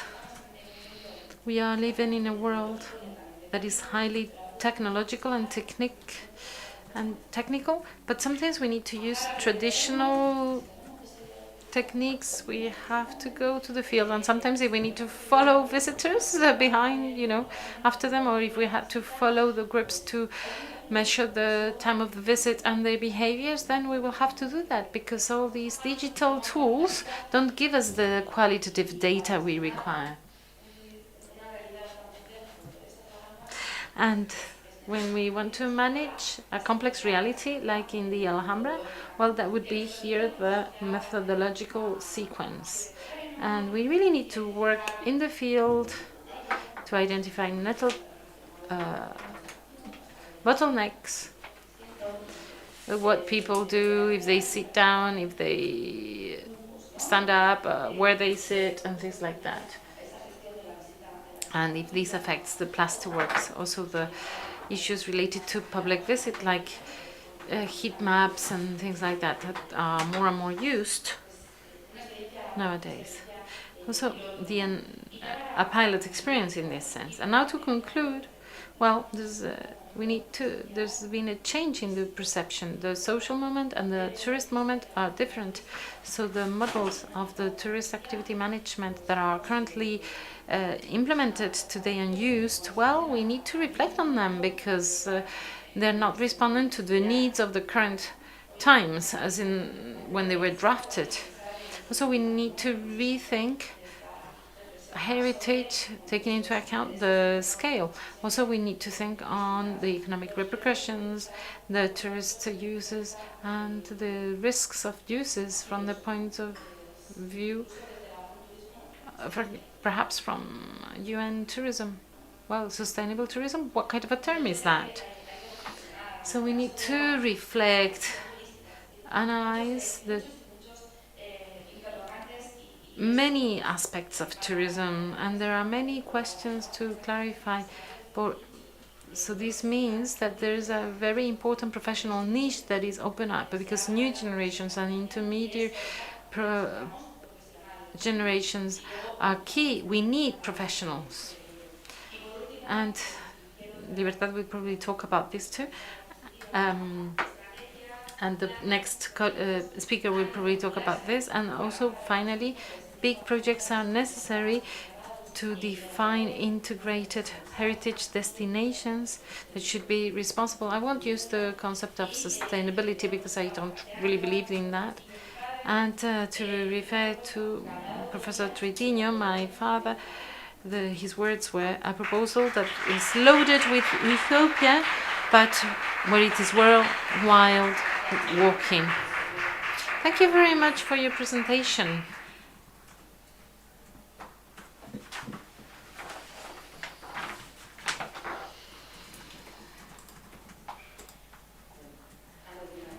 Now, third case study, emerging professions in the cultural heritage sector, social sustainability from the new generation of the field. Jasna Popovic is here for this. She's a cultural manager specialized in European heritage and social sustainability. She's a PhD candidate in advanced human rights studies at the Carlos III University of Madrid. And very briefly, I'd just like that she's going to be talking about emerging professionals and cultural heritage as a key element of social sustainability. Well, first of all, when I'd like to say that you don't have to worry, because whenever you place a mic in front of me, I don't feel like talking a lot. There have been excellent presentations already, and I'll be brief. I'd like to thank the invitation, the organizers, the organization of the meeting, and also the audience here present. I'd like to say that my intention is to open up a dialogue. This is how I see the situation here from different perspectives of my professional life, and that I am open to any comments and feedback. Here you can see my email address, and please write to me if you have anything you'd like to comment on. And here I'm the coordinator of the Commission on Emerging Professionals within ICOMOS, and I'm a foreigner, but I will speak Spanish in the extent in which I can. First of all, do you like this picture? Do you like it? The young people? Do you feel yourselves identified with this picture? I don't think so, right?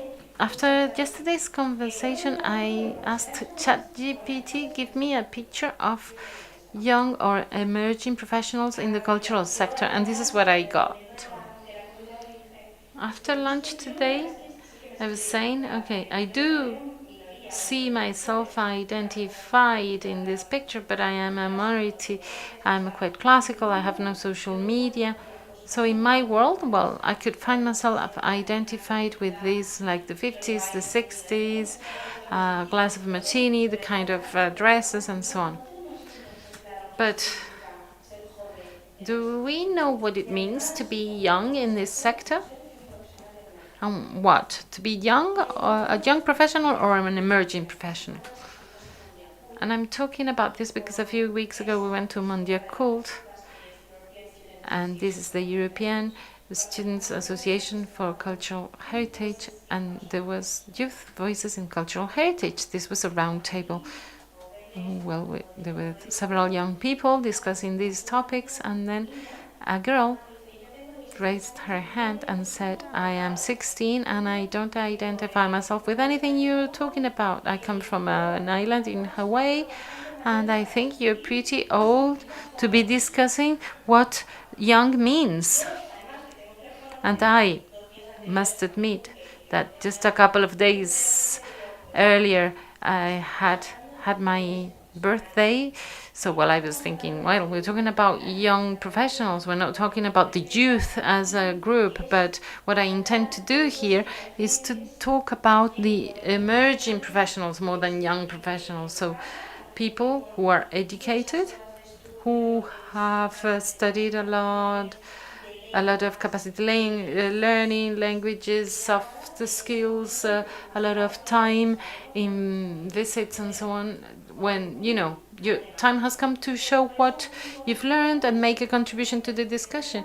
So this is why I'm talking here about young or emerging as a dichotomy, because in ICOMOS we're talking about these professionals as emerging because we consider that these people are developing a career in this sector, but in a different way. They may be 40 or 50 years old, but they feel young in the sense of the professional perspective. And then there's also the options. You're young, you're emerging, but where do you situate yourself?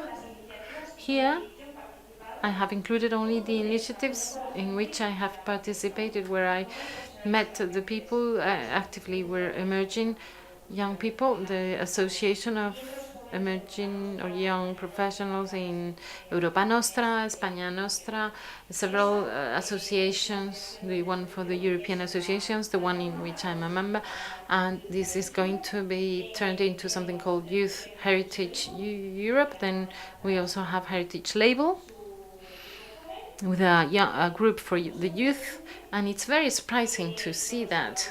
Well, I don't know if you've seen that, but there are people from Cyprus, Romania, Bulgaria, Estonia, Romania.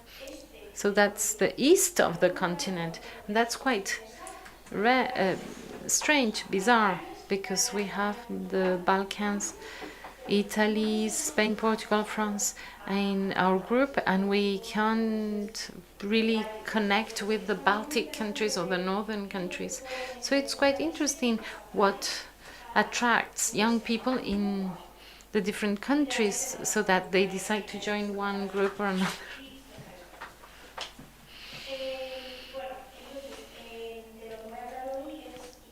I'd like to talk about the emerging professionals in ICOMOS, our history. In 2016, there was a yearly report to try to have more members in our organization. In the following year, in New Delhi, we set up the working group of emerging professionals. There was a resolution, and if you want, you can have a look at it. The main objectives of that group was to maintain the scientific relevance of ICOMOS for future generations. And this first idea would be that we want to create an intergenerational dialogue to maintain the important part of science among young people, but at the same time have young science, okay? Secondly, to guarantee the commitment, again, in order to guarantee continuity. And thirdly, to share the ethical principles of ICOMOS. In Spain, in the Spanish group, well, there's the international group, but within each national committee, there can be a national working group or a commission. This is a volunteer participation, so each person, when they become members of ICOMOS, they can decide to become members of the group. So you can to self-define yourself. Do you feel yourself, identify yourself as an emerging professional or not? And our goal there, and there's a co-coordinator with me, a friend and colleague. And our idea, in fact, is not to have a closed group, to have young people working with young people without a dialogue with other people. We want to invite anyone who decide to join ICOMOS. Well, you can be part of our commission, but then you can also go to any other commission too, architecture or whatever. So we don't want to create a bubble, but to empower young people so that they participate actively in other activities. And in general, we want to create a platform for young people, creating connections with other professionals with more experience. This is a support platform, and we currently have about 50 members.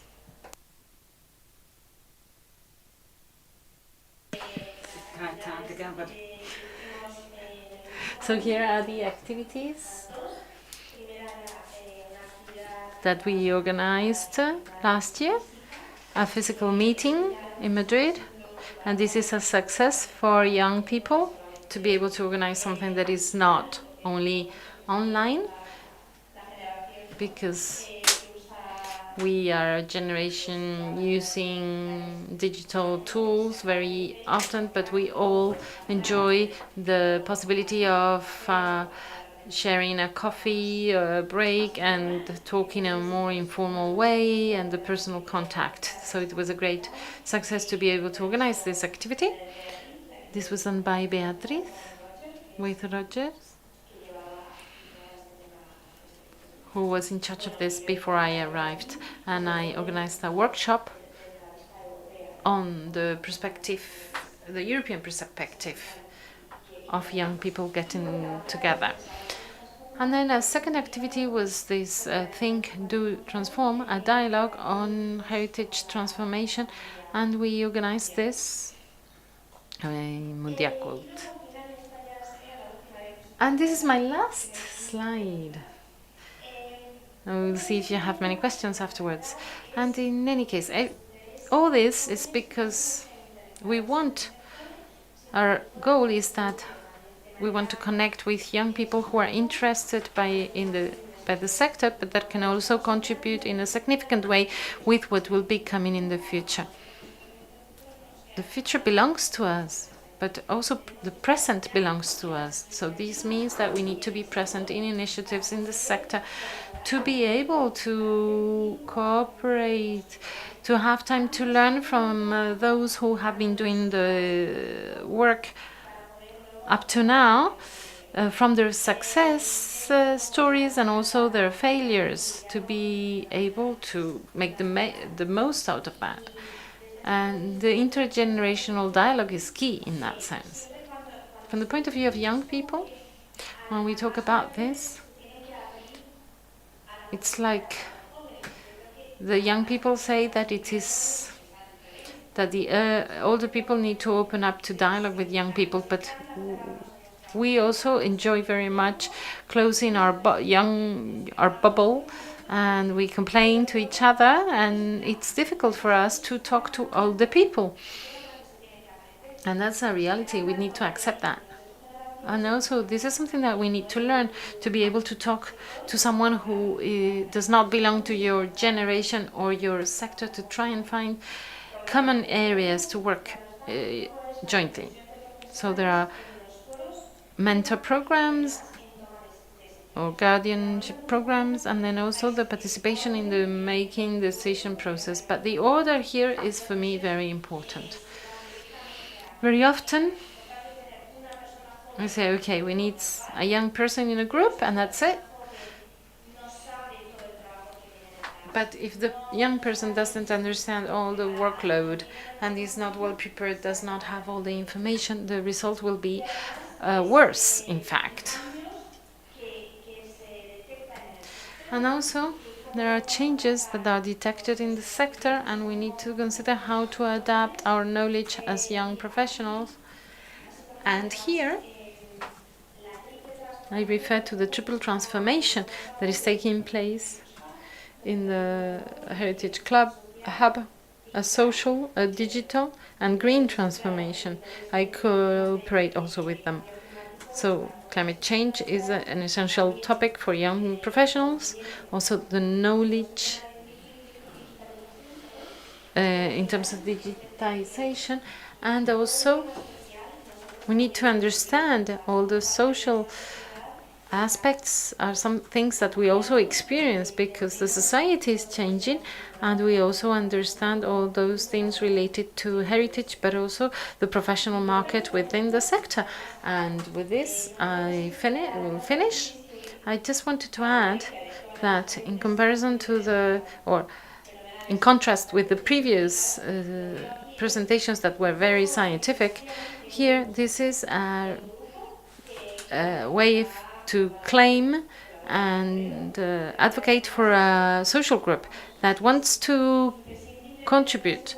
But we always need to take this group into consideration in order to be able to advance in the themes that we've been discussing yesterday and today. And this is the end of my presentation. Thank you.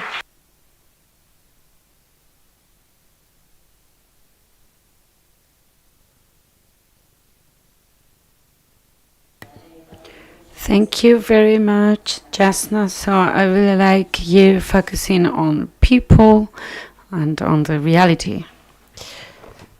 Thank you so much.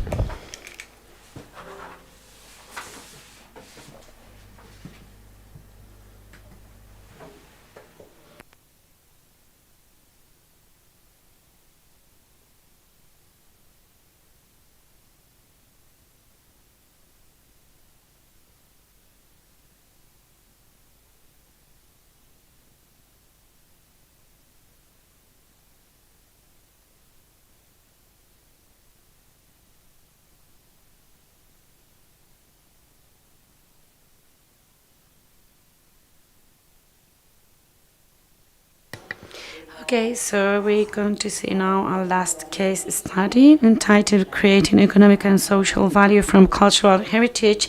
It is a conference by Antonio José Verdu Jover.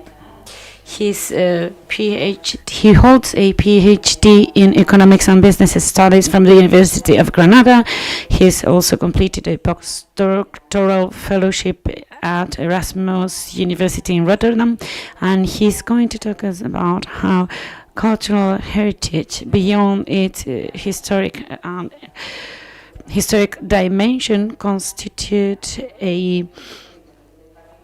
an opportunity for creating employment, cohesion, and sense of belonging. So I just give you the floor. Well, thank you very much, Beatriz. I have to admit that there is a very high level in all the interventions, so I'm going to be the last, and I hope I will be good enough. I'll do my best anyway. So first of all, I don't know how to show my slides.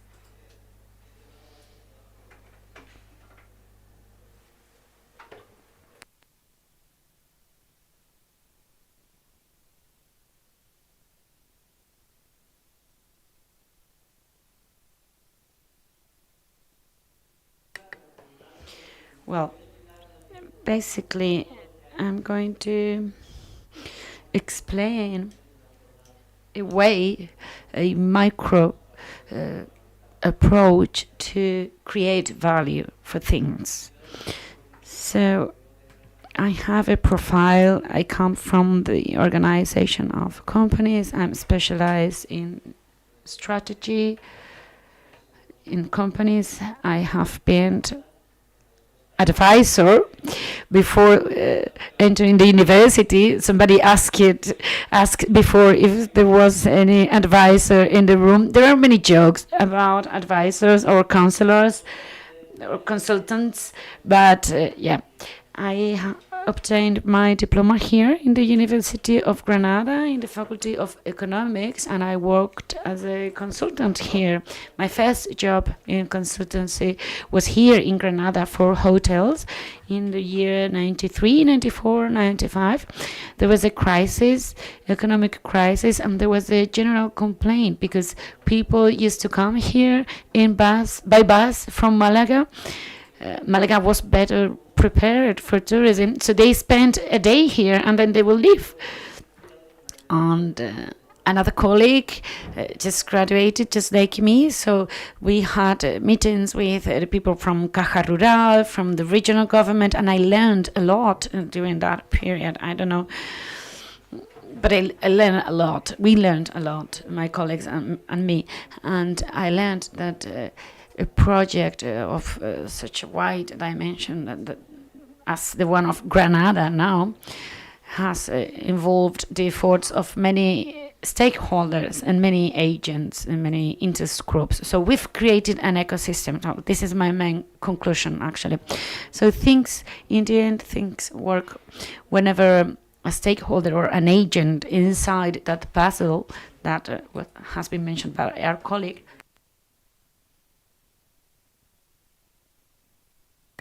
Well, an agent by themselves, single agent, can't change things, right? So we need the whole ecosystem. And we also have this harmful part of these negative impacts of the tourism, and we can see that some things like now are on fashion, so everyone goes there.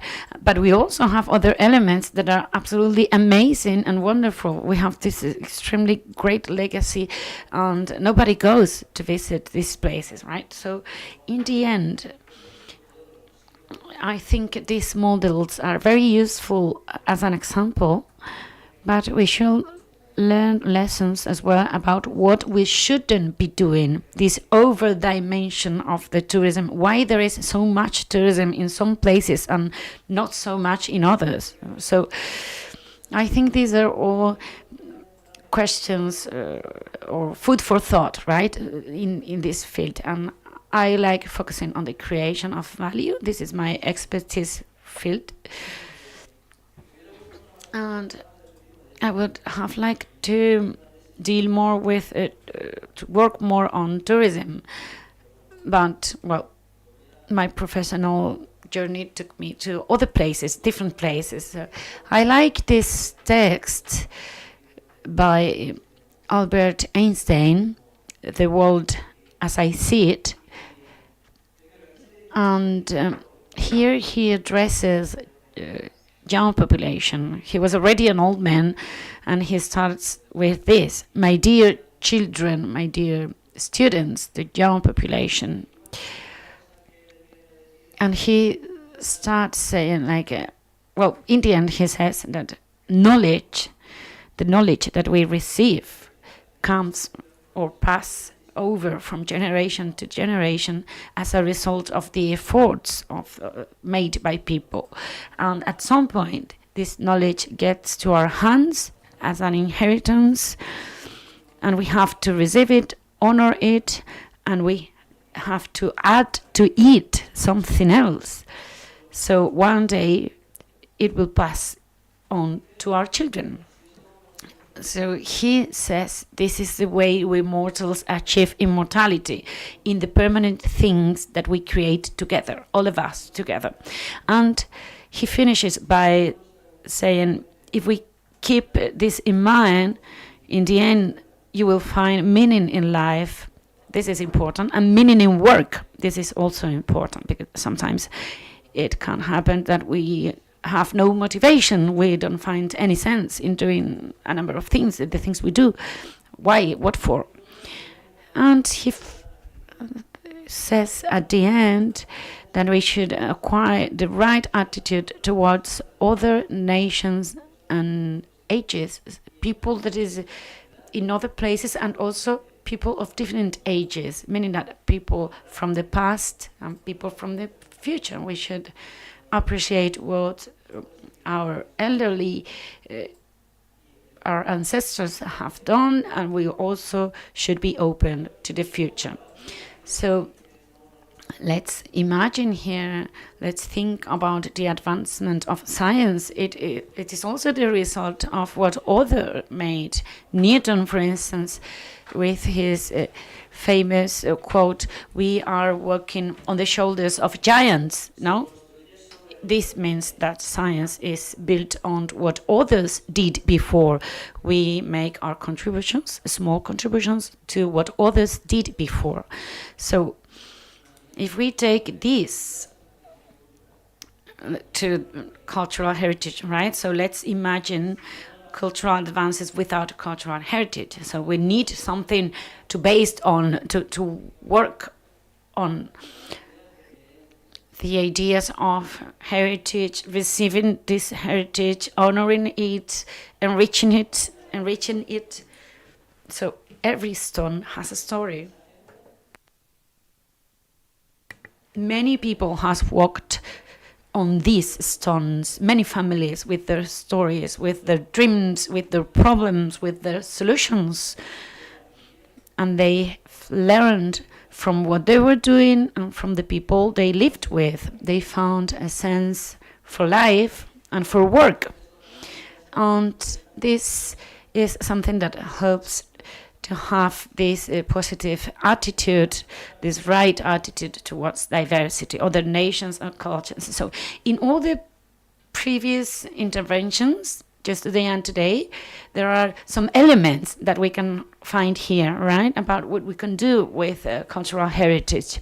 For instance, we can use it as a meeting point, as a place to get together and to find common solutions to our common problems, for instance.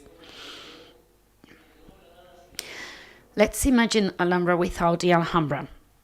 How would it be? How would it be Granada without an Alhambra? Nobody can think about it. Who would survive best, the Alhambra or Granada? This is a symbiosis relationship between Granada and the Alhambra. So it is a city, it is the context of a cultural heritage site, and everything complements the other parts.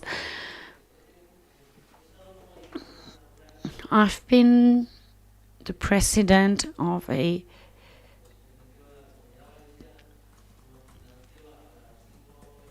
chair, a professorship in Valencia that allowed us to carry out different projects around 5 axes.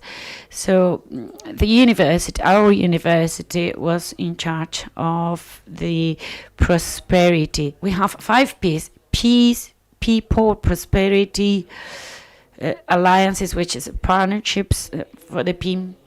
And so when I was proposed to be in this cultural heritage and prosperity, I was really attracted by this concept, prosperity, because it offers a wider and more enriching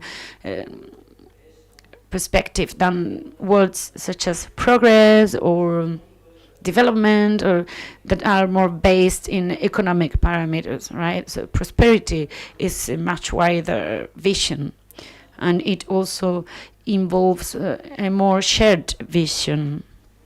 So we are part of a group, and everyone is advancing in this group. So we really loved the word. It's something that is really based on sharing and on collective, on the group, right? Maybe we are not so ready because we do not have the right education, because we're not taught how to share from the very beginning. I think this is a problem maybe in our systems. We are forced to be very good at everything and to be very competitive. And some values such as collaboration or sharing are not so much promoted or encouraged. So, and when we work in groups, sometimes we feel that it is maybe too late, or maybe that, I mean, it's never too late, but maybe we do not have the base, the right foundation to do so. And then we also worked on the idea of value. Something very interesting about culture is that, for instance, if you think about an asset, for instance, a property, or somebody's going to acquire it and they are going to enjoy it. But the good thing about culture is that everyone can enjoy it, right? Nobody can own it, right? The more the merrier with culture. Right? So the more we get to know the reality about what there's behind culture, the more we will love it and appreciate it and take care of it. So cultural heritage is a strategic resource, not only for a region, but for the whole humanity. Well,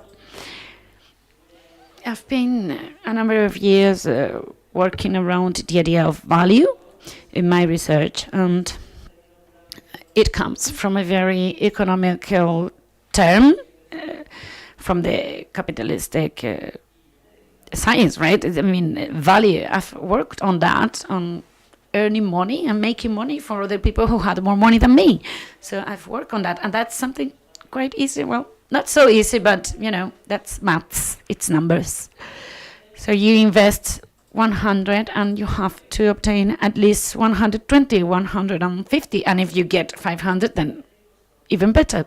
So for the strategic plans for value are made to earn more, to obtain more benefits. And now we see the consequences. So I experienced a conversion process. So I stopped helping companies, friends, and businesses, and I used to have my own family businesses and all that. At some point, I was attracted by the social sector, and I opened my idea of value to other aspects that are not strictly economic value. So I wanted to go beyond profit or profitability. So before we make a decision, or before we decide we like or we don't like something, we usually carry out some sort of assessment between what we give and what we get. Before deciding if we acquire something, we think about what are we obtaining, what do we get in exchange for what we give. And this is a very universal formula, because relationships between humans, some even friendship relationships, are based in this balance between what we give and what we get. It can be an asset, it can be a friendship, or even knowledge. And we are always assessing this opportunity cost. So those here, you're listening to me and you are making this unconscious assessment about is it worth it to keep on listening, or is it worth it, or is it better to stop listening? So what are you getting from listening to me, right? You are giving your time. It is a very valuable thing, and this is an opportunity cost. You're listening to me here, and you're not doing other things. So for us teachers, sometimes we're not aware of that, and we are very demanding, and we want everyone to attend and to listen to us, but there are maybe more interesting options than the one we're offering. And sometimes we're like, no, listen to me, don't take your phone. But you look your student into the eyes to force a little bit the attention. Yeah, but anyway, the value is a perception. It's something that is absolutely subjective. And when we go beyond the financial area, where this idea, this concept is born, we go into the perception area. And it is something that we can manipulate as well. We could make people perceive than they are getting, more than they are giving, in a subjective way. I mean, I can't convince somebody with numbers that if you give me 100 and I give you 150 and I give you 50, you're not winning, right? But if I can manipulate perceptions about the values, I can manipulate for the good and also for the bad. Maybe manipulation is a word that is associated to negative nuances, but somebody can be very happy after giving me their time because they lend me their car, and they're super happy because they feel they've made a great gesture for me. So sometimes we play with these kind of concepts, right? So economic, social, and cultural value, if we go beyond the economic level, we need to live, right? People need to live, and we trying to find different elements of this equation, right? So what are we going to receive here? What are we going to get? What we're looking for here is to be able to live, right? Let's think of a business. We need to think about the earnings, minimum well-being, access to vital resources, educational resources, many increased needs. Socially, there are many indicators of the social impact of things. And after having worked in SDGs and analyzing the world, well, from the social point of view, you look at the world and you see many problems, and the SDGs were prepared for 2030. A lot of time was allocated to that, and when we think that only 5 years ago, and SDGs, there's too much to do. And research as well, research to improve the world, right? Oh, yes, for all the career in academia, but not only for that. And that's not the only purpose. We want to improve the world. Physicians, chemists, they produce technologies that are very impressive with a spectacular advancement. But from the social point, in the social area, don't know, I'm concerned. I wonder if our contribution, our impact is good enough. If we measure what's going on, if we measure, have we improved or is the situation worse? I don't know. This can, if you think too much about it, it can make you feel bad. But well, coexistence, they need to be healthy. We need to cultivate friendship, increase trust, avoid conflicts. In the courts, we can measure health when there's too much conflict. There are too many conflicts and there are issues.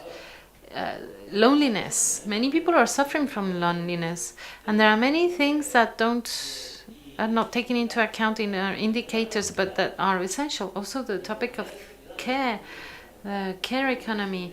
This is essential. You need to feel loved, taken care of, or do people feel abandoned with constant conflicts, or what? Today, I lived here in Granada, and back here I wanted to remember this experience of walking up the gardens towards the Alhambra, and then I regretted because I was sweating.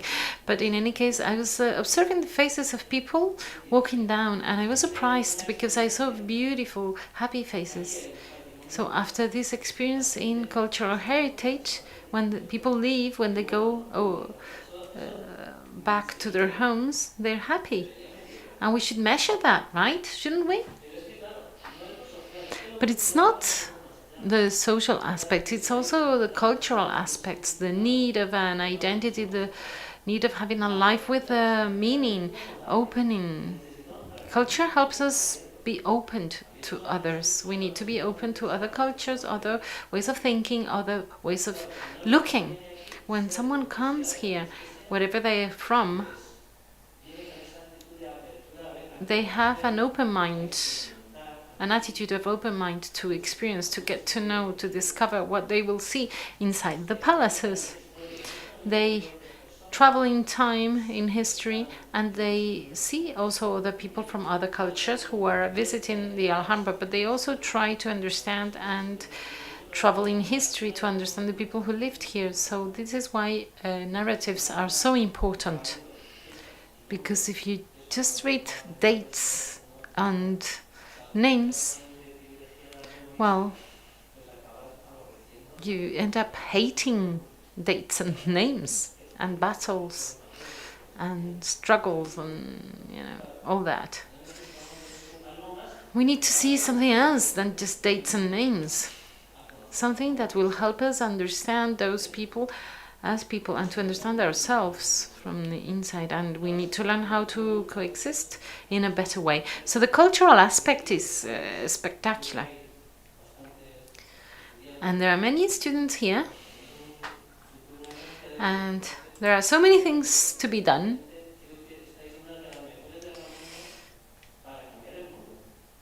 You have many tools that will allow you to change the world.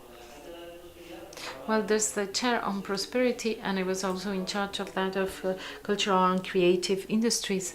And I was wondering, well, one of the SDGs should be on culture.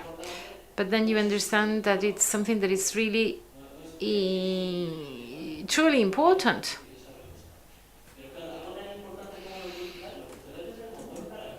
But cultural elements are essential. The cultural world is the driver for change. And this is cross-cutting. This can help people become more sensitive. Even peace is something that is related to culture. Alliances, the environment, care.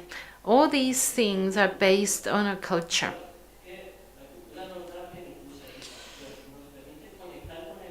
Culture gives us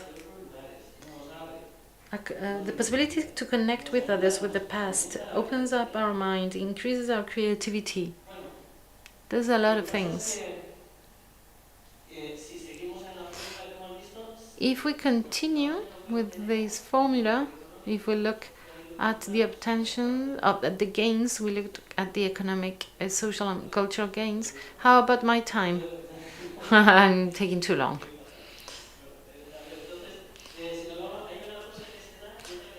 So we're giving one thing, we're receiving something else. So what can we do to generate an economic, a social and cultural value? That's what we find in the denominator. And we're talking about management. Management, management, management. So this arrow here, well, this is a slash, but that's not the correct symbol from the mathematical point of view. But anyways, so in order to have an economic value, we need investment, knowledge, and a lot of management. For the Alhambra, here we have figures of the impact studies of the Alhambra on the city. This is perhaps not updated to this year, but over 2.6 million inhabitants, over 30 million euros of direct revenues, and a return that you can see on the screen. Wow, what a business! There are not that many companies in the world that can produce that much. So invest 1,000 euros and you will receive 3,000 euros. And this is something as a return. And this is something that is allowed by culture. It's spectacular. 6,000 indirect jobs and probably more. Because I didn't see the calculations in this case, but I didn't hear the question, sorry. I don't know if they use the Leon Diaz tables, but in any case, it's very impressive, all this. So from the social point of view, we need to teach, disseminate, we need to invite people to participate, and for that, management is required. So people specialized in teaching, in disseminating, in making people participate or engage. Heritage requires a lot of explanations. I feel sad because when I travel, I sometimes like to visit places and sometimes no one tells you anything and no one explains anything, and I'm probably just, in those places where there are probably incredible stories, but no one tells me about that. And art doesn't speak on its own, and in order to make it speak, someone needs to give it voice. So knowledge is necessary, but there's also the need to know how to explain things and explain that knowledge, and also in a way that it will really move people. If we look at the denominator, management, management, management, and I'll try to accelerate here. So to have an effective management, I believe we need to have an important effective management. And when I talk about this part, I'm going to skip a couple of things here. Well, the shared value. We need to create ecosystems of collaboration. In my research area, well, I realize that we're talking about very similar things, but each of us in our own silo, because even research doesn't invite us to do this, because they're telling us we need to be interdisciplinary, but when we want to publish papers, well, the evaluators of the journal are very strict, and then this means that they force us to stay within our specific area. So many things in the research system should be changed so that we can really be interdisciplinary. And we're all, in the end, talking about very similar things, but from very different perspectives. We carried out a very successful experiment. We have the chair of cultural and creative industries with Ibero-American or Latin America, and we're looking for prosperity of territories, and we're creating, projects, the Alliance for the Prosperity of a Region or a Territory. And there, in these experiments, we get everyone together, all the stakeholders. We identify the key players or stakeholders, anyone who can get gains or who would end up losing things with losses, because those are the ones who create obstacles. And those who may lose something, well, if they have a lot of power, it can be a real barrier. So if we want a project to success, to have success, we need to involve everyone, all the stakeholders, those who will get the most gains and those who might be suffering losses. So in cultural heritage, we'll have the public administrations, cultural institutions, companies, private sector, local community, NGOs, universities, community. The faces to create value, well, many. In many areas, well, we've seen many images that were very impressive, the massification of tourism and the quality of life of people who live there. Even bike tourism, cycle tourism. Well, tourism could be a good experience for people to discover how people used to live there, or different cultures. And now we just see people taking pictures, fighting for a spot to take a picture. And what's the experience? I've got friends who had one of those experiences of mass tourism, and they were so tired that after their own holidays decided to go to another holiday in an island to spend time on the beach, just to rest after that such a very exhausting experience. Well, also there are some areas that are invaded and then others that are abandoned. I don't know why.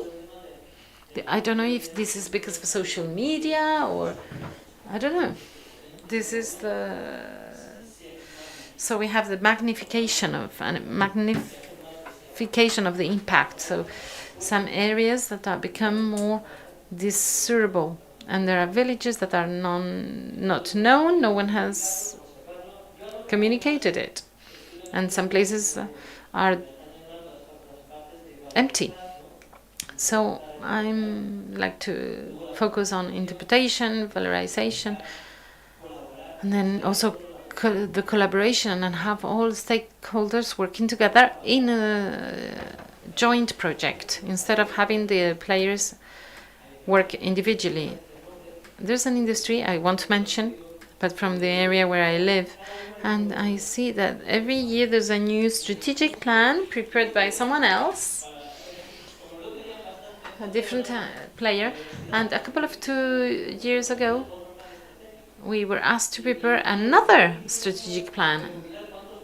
So we collected all the previous strategic plans for that industry in the last few years, and it was really impressive. So we did a meta-analysis of all those strategic plans. So we told them, everything's been said and analyzed. What can we add to that? It's like someone new in a public administration and they want to commission a strategic plan, but there's already a lot of documents, and we did our meta-analysis, and that was also classified, filed in the archives, and that was all. I suppose this year they will commission something else. Well, let's continue. How to create value? Value management. In university, we convey knowledge, but we need to be able to awaken more emotions and affectivities. Look at this slide. People learn, we learn with our brains, but it's also taught with our hearts. We receive things depending on the way in which they are taught to us. Both things are important. The management of value, to create value. If we're using this value formula with all the perceptions, these are perceptions. And therefore there is an emotional and affective load that is very important. In science, we are too rational. We are using mathematics, and that gives us a great explanation for rational behavior, but we don't behave in a rational way. And there are Nobel Prizes who say one thing and the opposite. And they can never anticipate an economic crisis. They can only explain economic crisis. Because we haven't understood that we don't behave in a mathematical way. We function on the basis of emotions and affections. And of course, there are studies, and we can see that we can manipulate people to make them do one thing or another. But we haven't reached the origin of that affective part.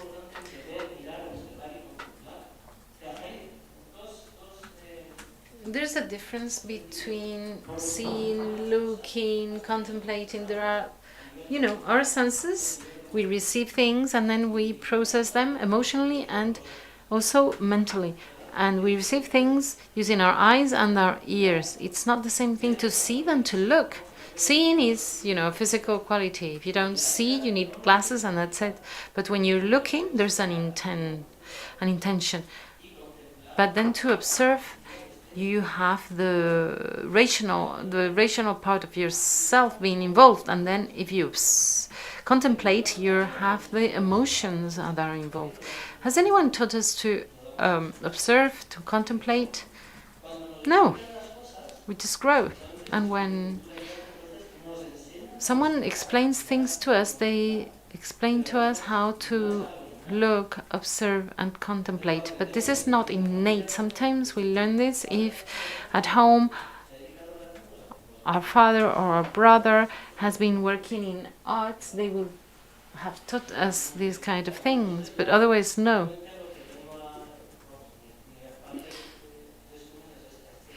And my summary would be this: in order to valorize cultural goods, we need to make sure people will admire them and end up loving them. And in order to do this, in the management models, we need to focus on the effective parts of it, so that there is an effective management. And taking into account the spatial, geographical, and temporal dimensions of it. This historical heritage is actually coming from the past all the way to the present and projecting towards the future. So thank you all. I would like to congratulate you, and I'd like to thank the Alhambra and the Generalife Council for having invited me, and particularly I'm very thankful for everyone. I would like to express my thanks to the organizers and the speakers too, because for all of us this all represents a lot of effort, and we are sharing the best we can here. Thank you very much.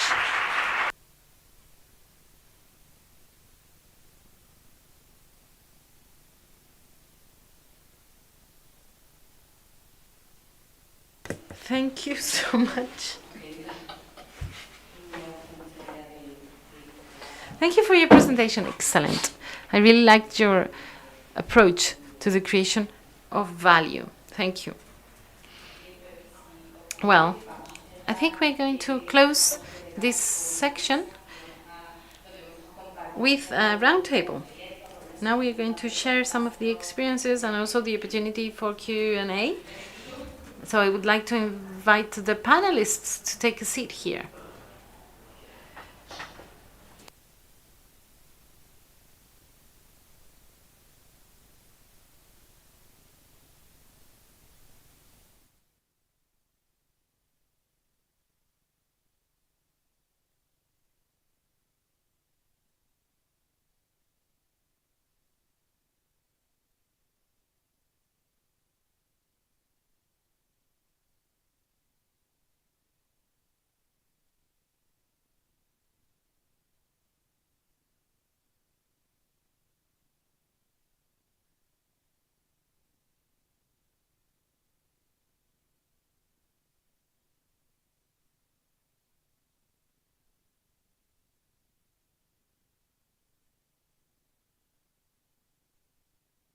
All right, so we have only around 10 minutes. So the most important is to hear you, of course, in case you want to ask any questions to our speakers. Questions from the audience, please. Everyone's a little bit tired, maybe.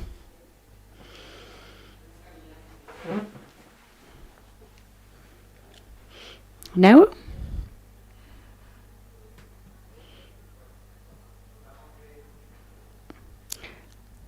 Please, they need to use the microphone. All right.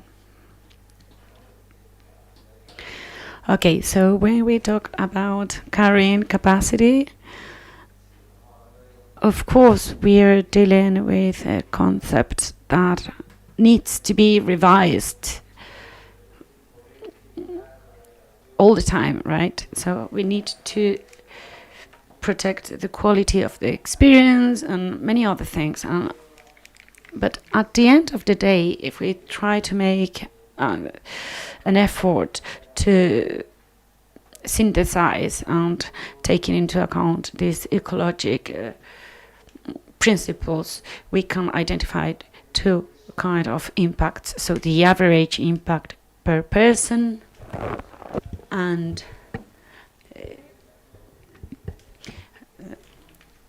sorry, I can't hear him very well. So we need to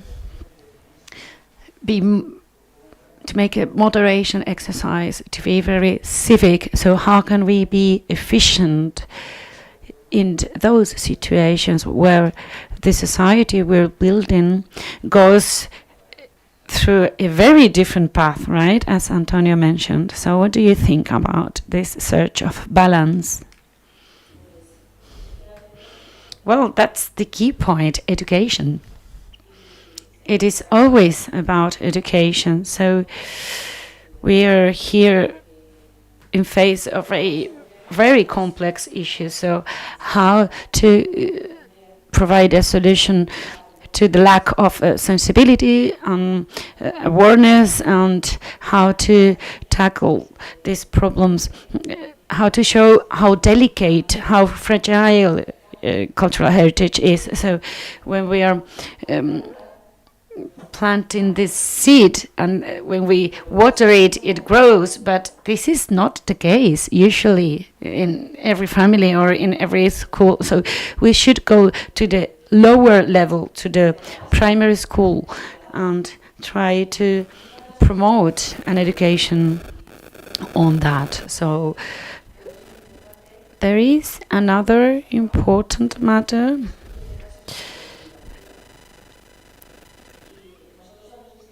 And it is motivation. So in the different studies we've carried out, we realized we had to change the main concept. We're not dealing here with cultural tourism. The motivation, the strictly cultural motivation, is minority, is very low. This profile that is already educated, that is sensitive, that is caring about this cultural property, either it is a natural side or wherever, or an artistic side, wherever. No, this is not a common motivation. So if we do not have a strictly cultural motivation, the consumption is like something we don't care about, and it's the same if they are in the Alhambra or in the Cathedral Mosque or in the old city of Cáceres. The visitor, they doesn't care, because they're like consuming something that is part of a list, and they are like making tick on every destination. So we need to work for this goal. And we were discussing about it, Celia and I. So how to go beyond these certifications, or how to convince everyone that education is key, and education is the only way for the future, for the continuity of cultural heritage. So these matters, such as carrying capacity, are sometimes very difficult to assess, to estimate? Yeah, I think it is a very, very good question. And Javier has mentioned it. We've had a problem is that in the field of heritage, we've been feeling like guilty previous generations, and also as because heritage was something for the elites, and everything has been like turned around, and because we've focused on interpretation and presentation, and then we've gone into pure marketing, and there is a confusion between interpretation and marketing, and now we have so high levels of visitors, and now we have to go back because you've been 20 years telling me you have to come to Barcelona, and now you have 20 million visitors, and you say no, no, no, no, no, don't come anymore. Oh, you had to think about it first, you know. You can't change your mind like this. And yeah, we've been many papers on this, and probably we'll see more papers on this topic. Javier, I have to thank you because you've allowed my students to come here and to get to know this reality. It's not the same if I tell it in class. It's very different to be here and to listen to you all here. So thank you so much. Thank you very much.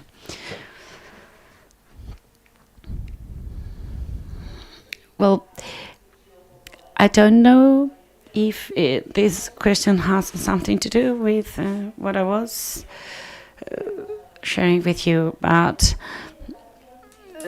the most important in terms of education is to keep in mind that we are not only educating the future managers and deciders, decision makers. So I've studied law. My friends are lawyers. Some of them are going to be judges, and very few of them work with heritage. But anyways, we need to have this basic education, this minimum social contract on some elements that we need to understand and we need to respect, and that we need to provide professionals to care about them. And every profession in the end is like, I'm an expert on my field, and your field I can understand it very easy. I don't need it. I don't need you to interpret anything. I'm an expert in nuclear physics, and I come to the Alhambra, and I don't need any guide. Well, we need to change this kind of thinking, this paradigm. No, please go. Please, you go first. Well, it's just about what we're discussing here yesterday. When we... No, please. I can't listen. Okay. So yesterday I was coming here. It was in the morning, and I saw a group. I think they were secondary or high school students, and the teacher asked, well, we've finished now. What do you want to do? Do you want to visit the old town, or do you want to go to the mall? Well, if you want, I can ask. I mean, we can go into the doodle or something, but they all wanted to go to the mall. They all wanted to go shopping. That was their answer. So there's a lot to do. Still a lot to do. Sorry, no, don't worry. Well, I'm going to insist on a practical exercise. I do guided visits for groups in the city, some special cities for particular groups. And we have two important elements in this challenge or problem. First of all, we live in a social context where today it is very easy to travel. Everyone can travel. We have Ryanair and many options, and it's not expensive. Heritage is in danger, but well, you are the ones that are massive fan, and we are in Venice, and we say like, wow, there's lots of people here, but we are in Venice, okay?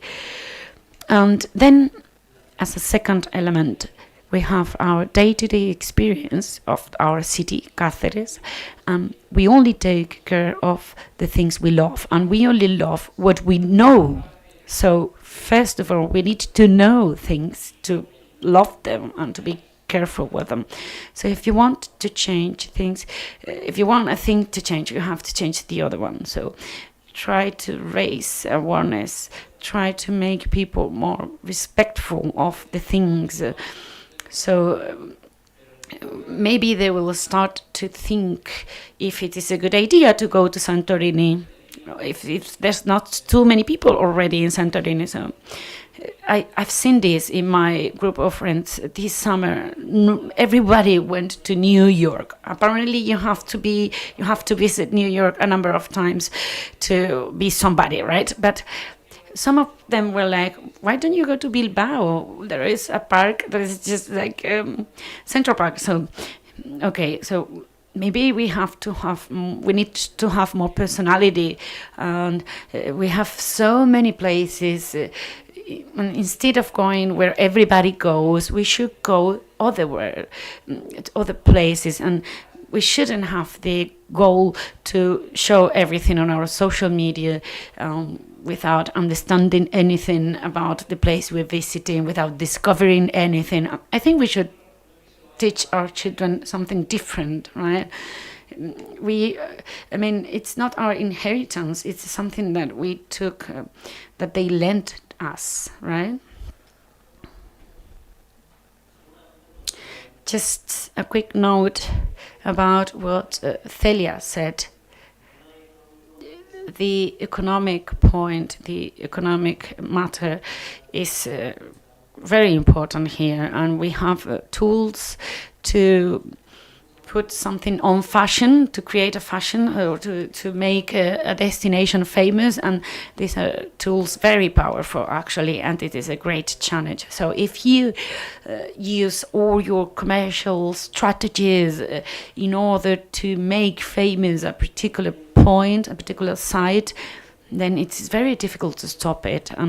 There is also some kind of prosperity, or at least jobs, employment, and some money because of the Airbnb. But now we have investors groups that are making a lot of money, but some of the people are living out of that because they have no more options. So it is a very complex issue, actually. So there are many agents that can be winning or losing of this situation. Yes, can you hear me? Yes. Okay, so thank you very much to all the speakers for their contributions. Thank you to the audience, and we insist on the commitment of the Alhambra with all these sustainability matters, participation matters, and protection matters, and I think it is essential to keep advancing in our field. Thank you.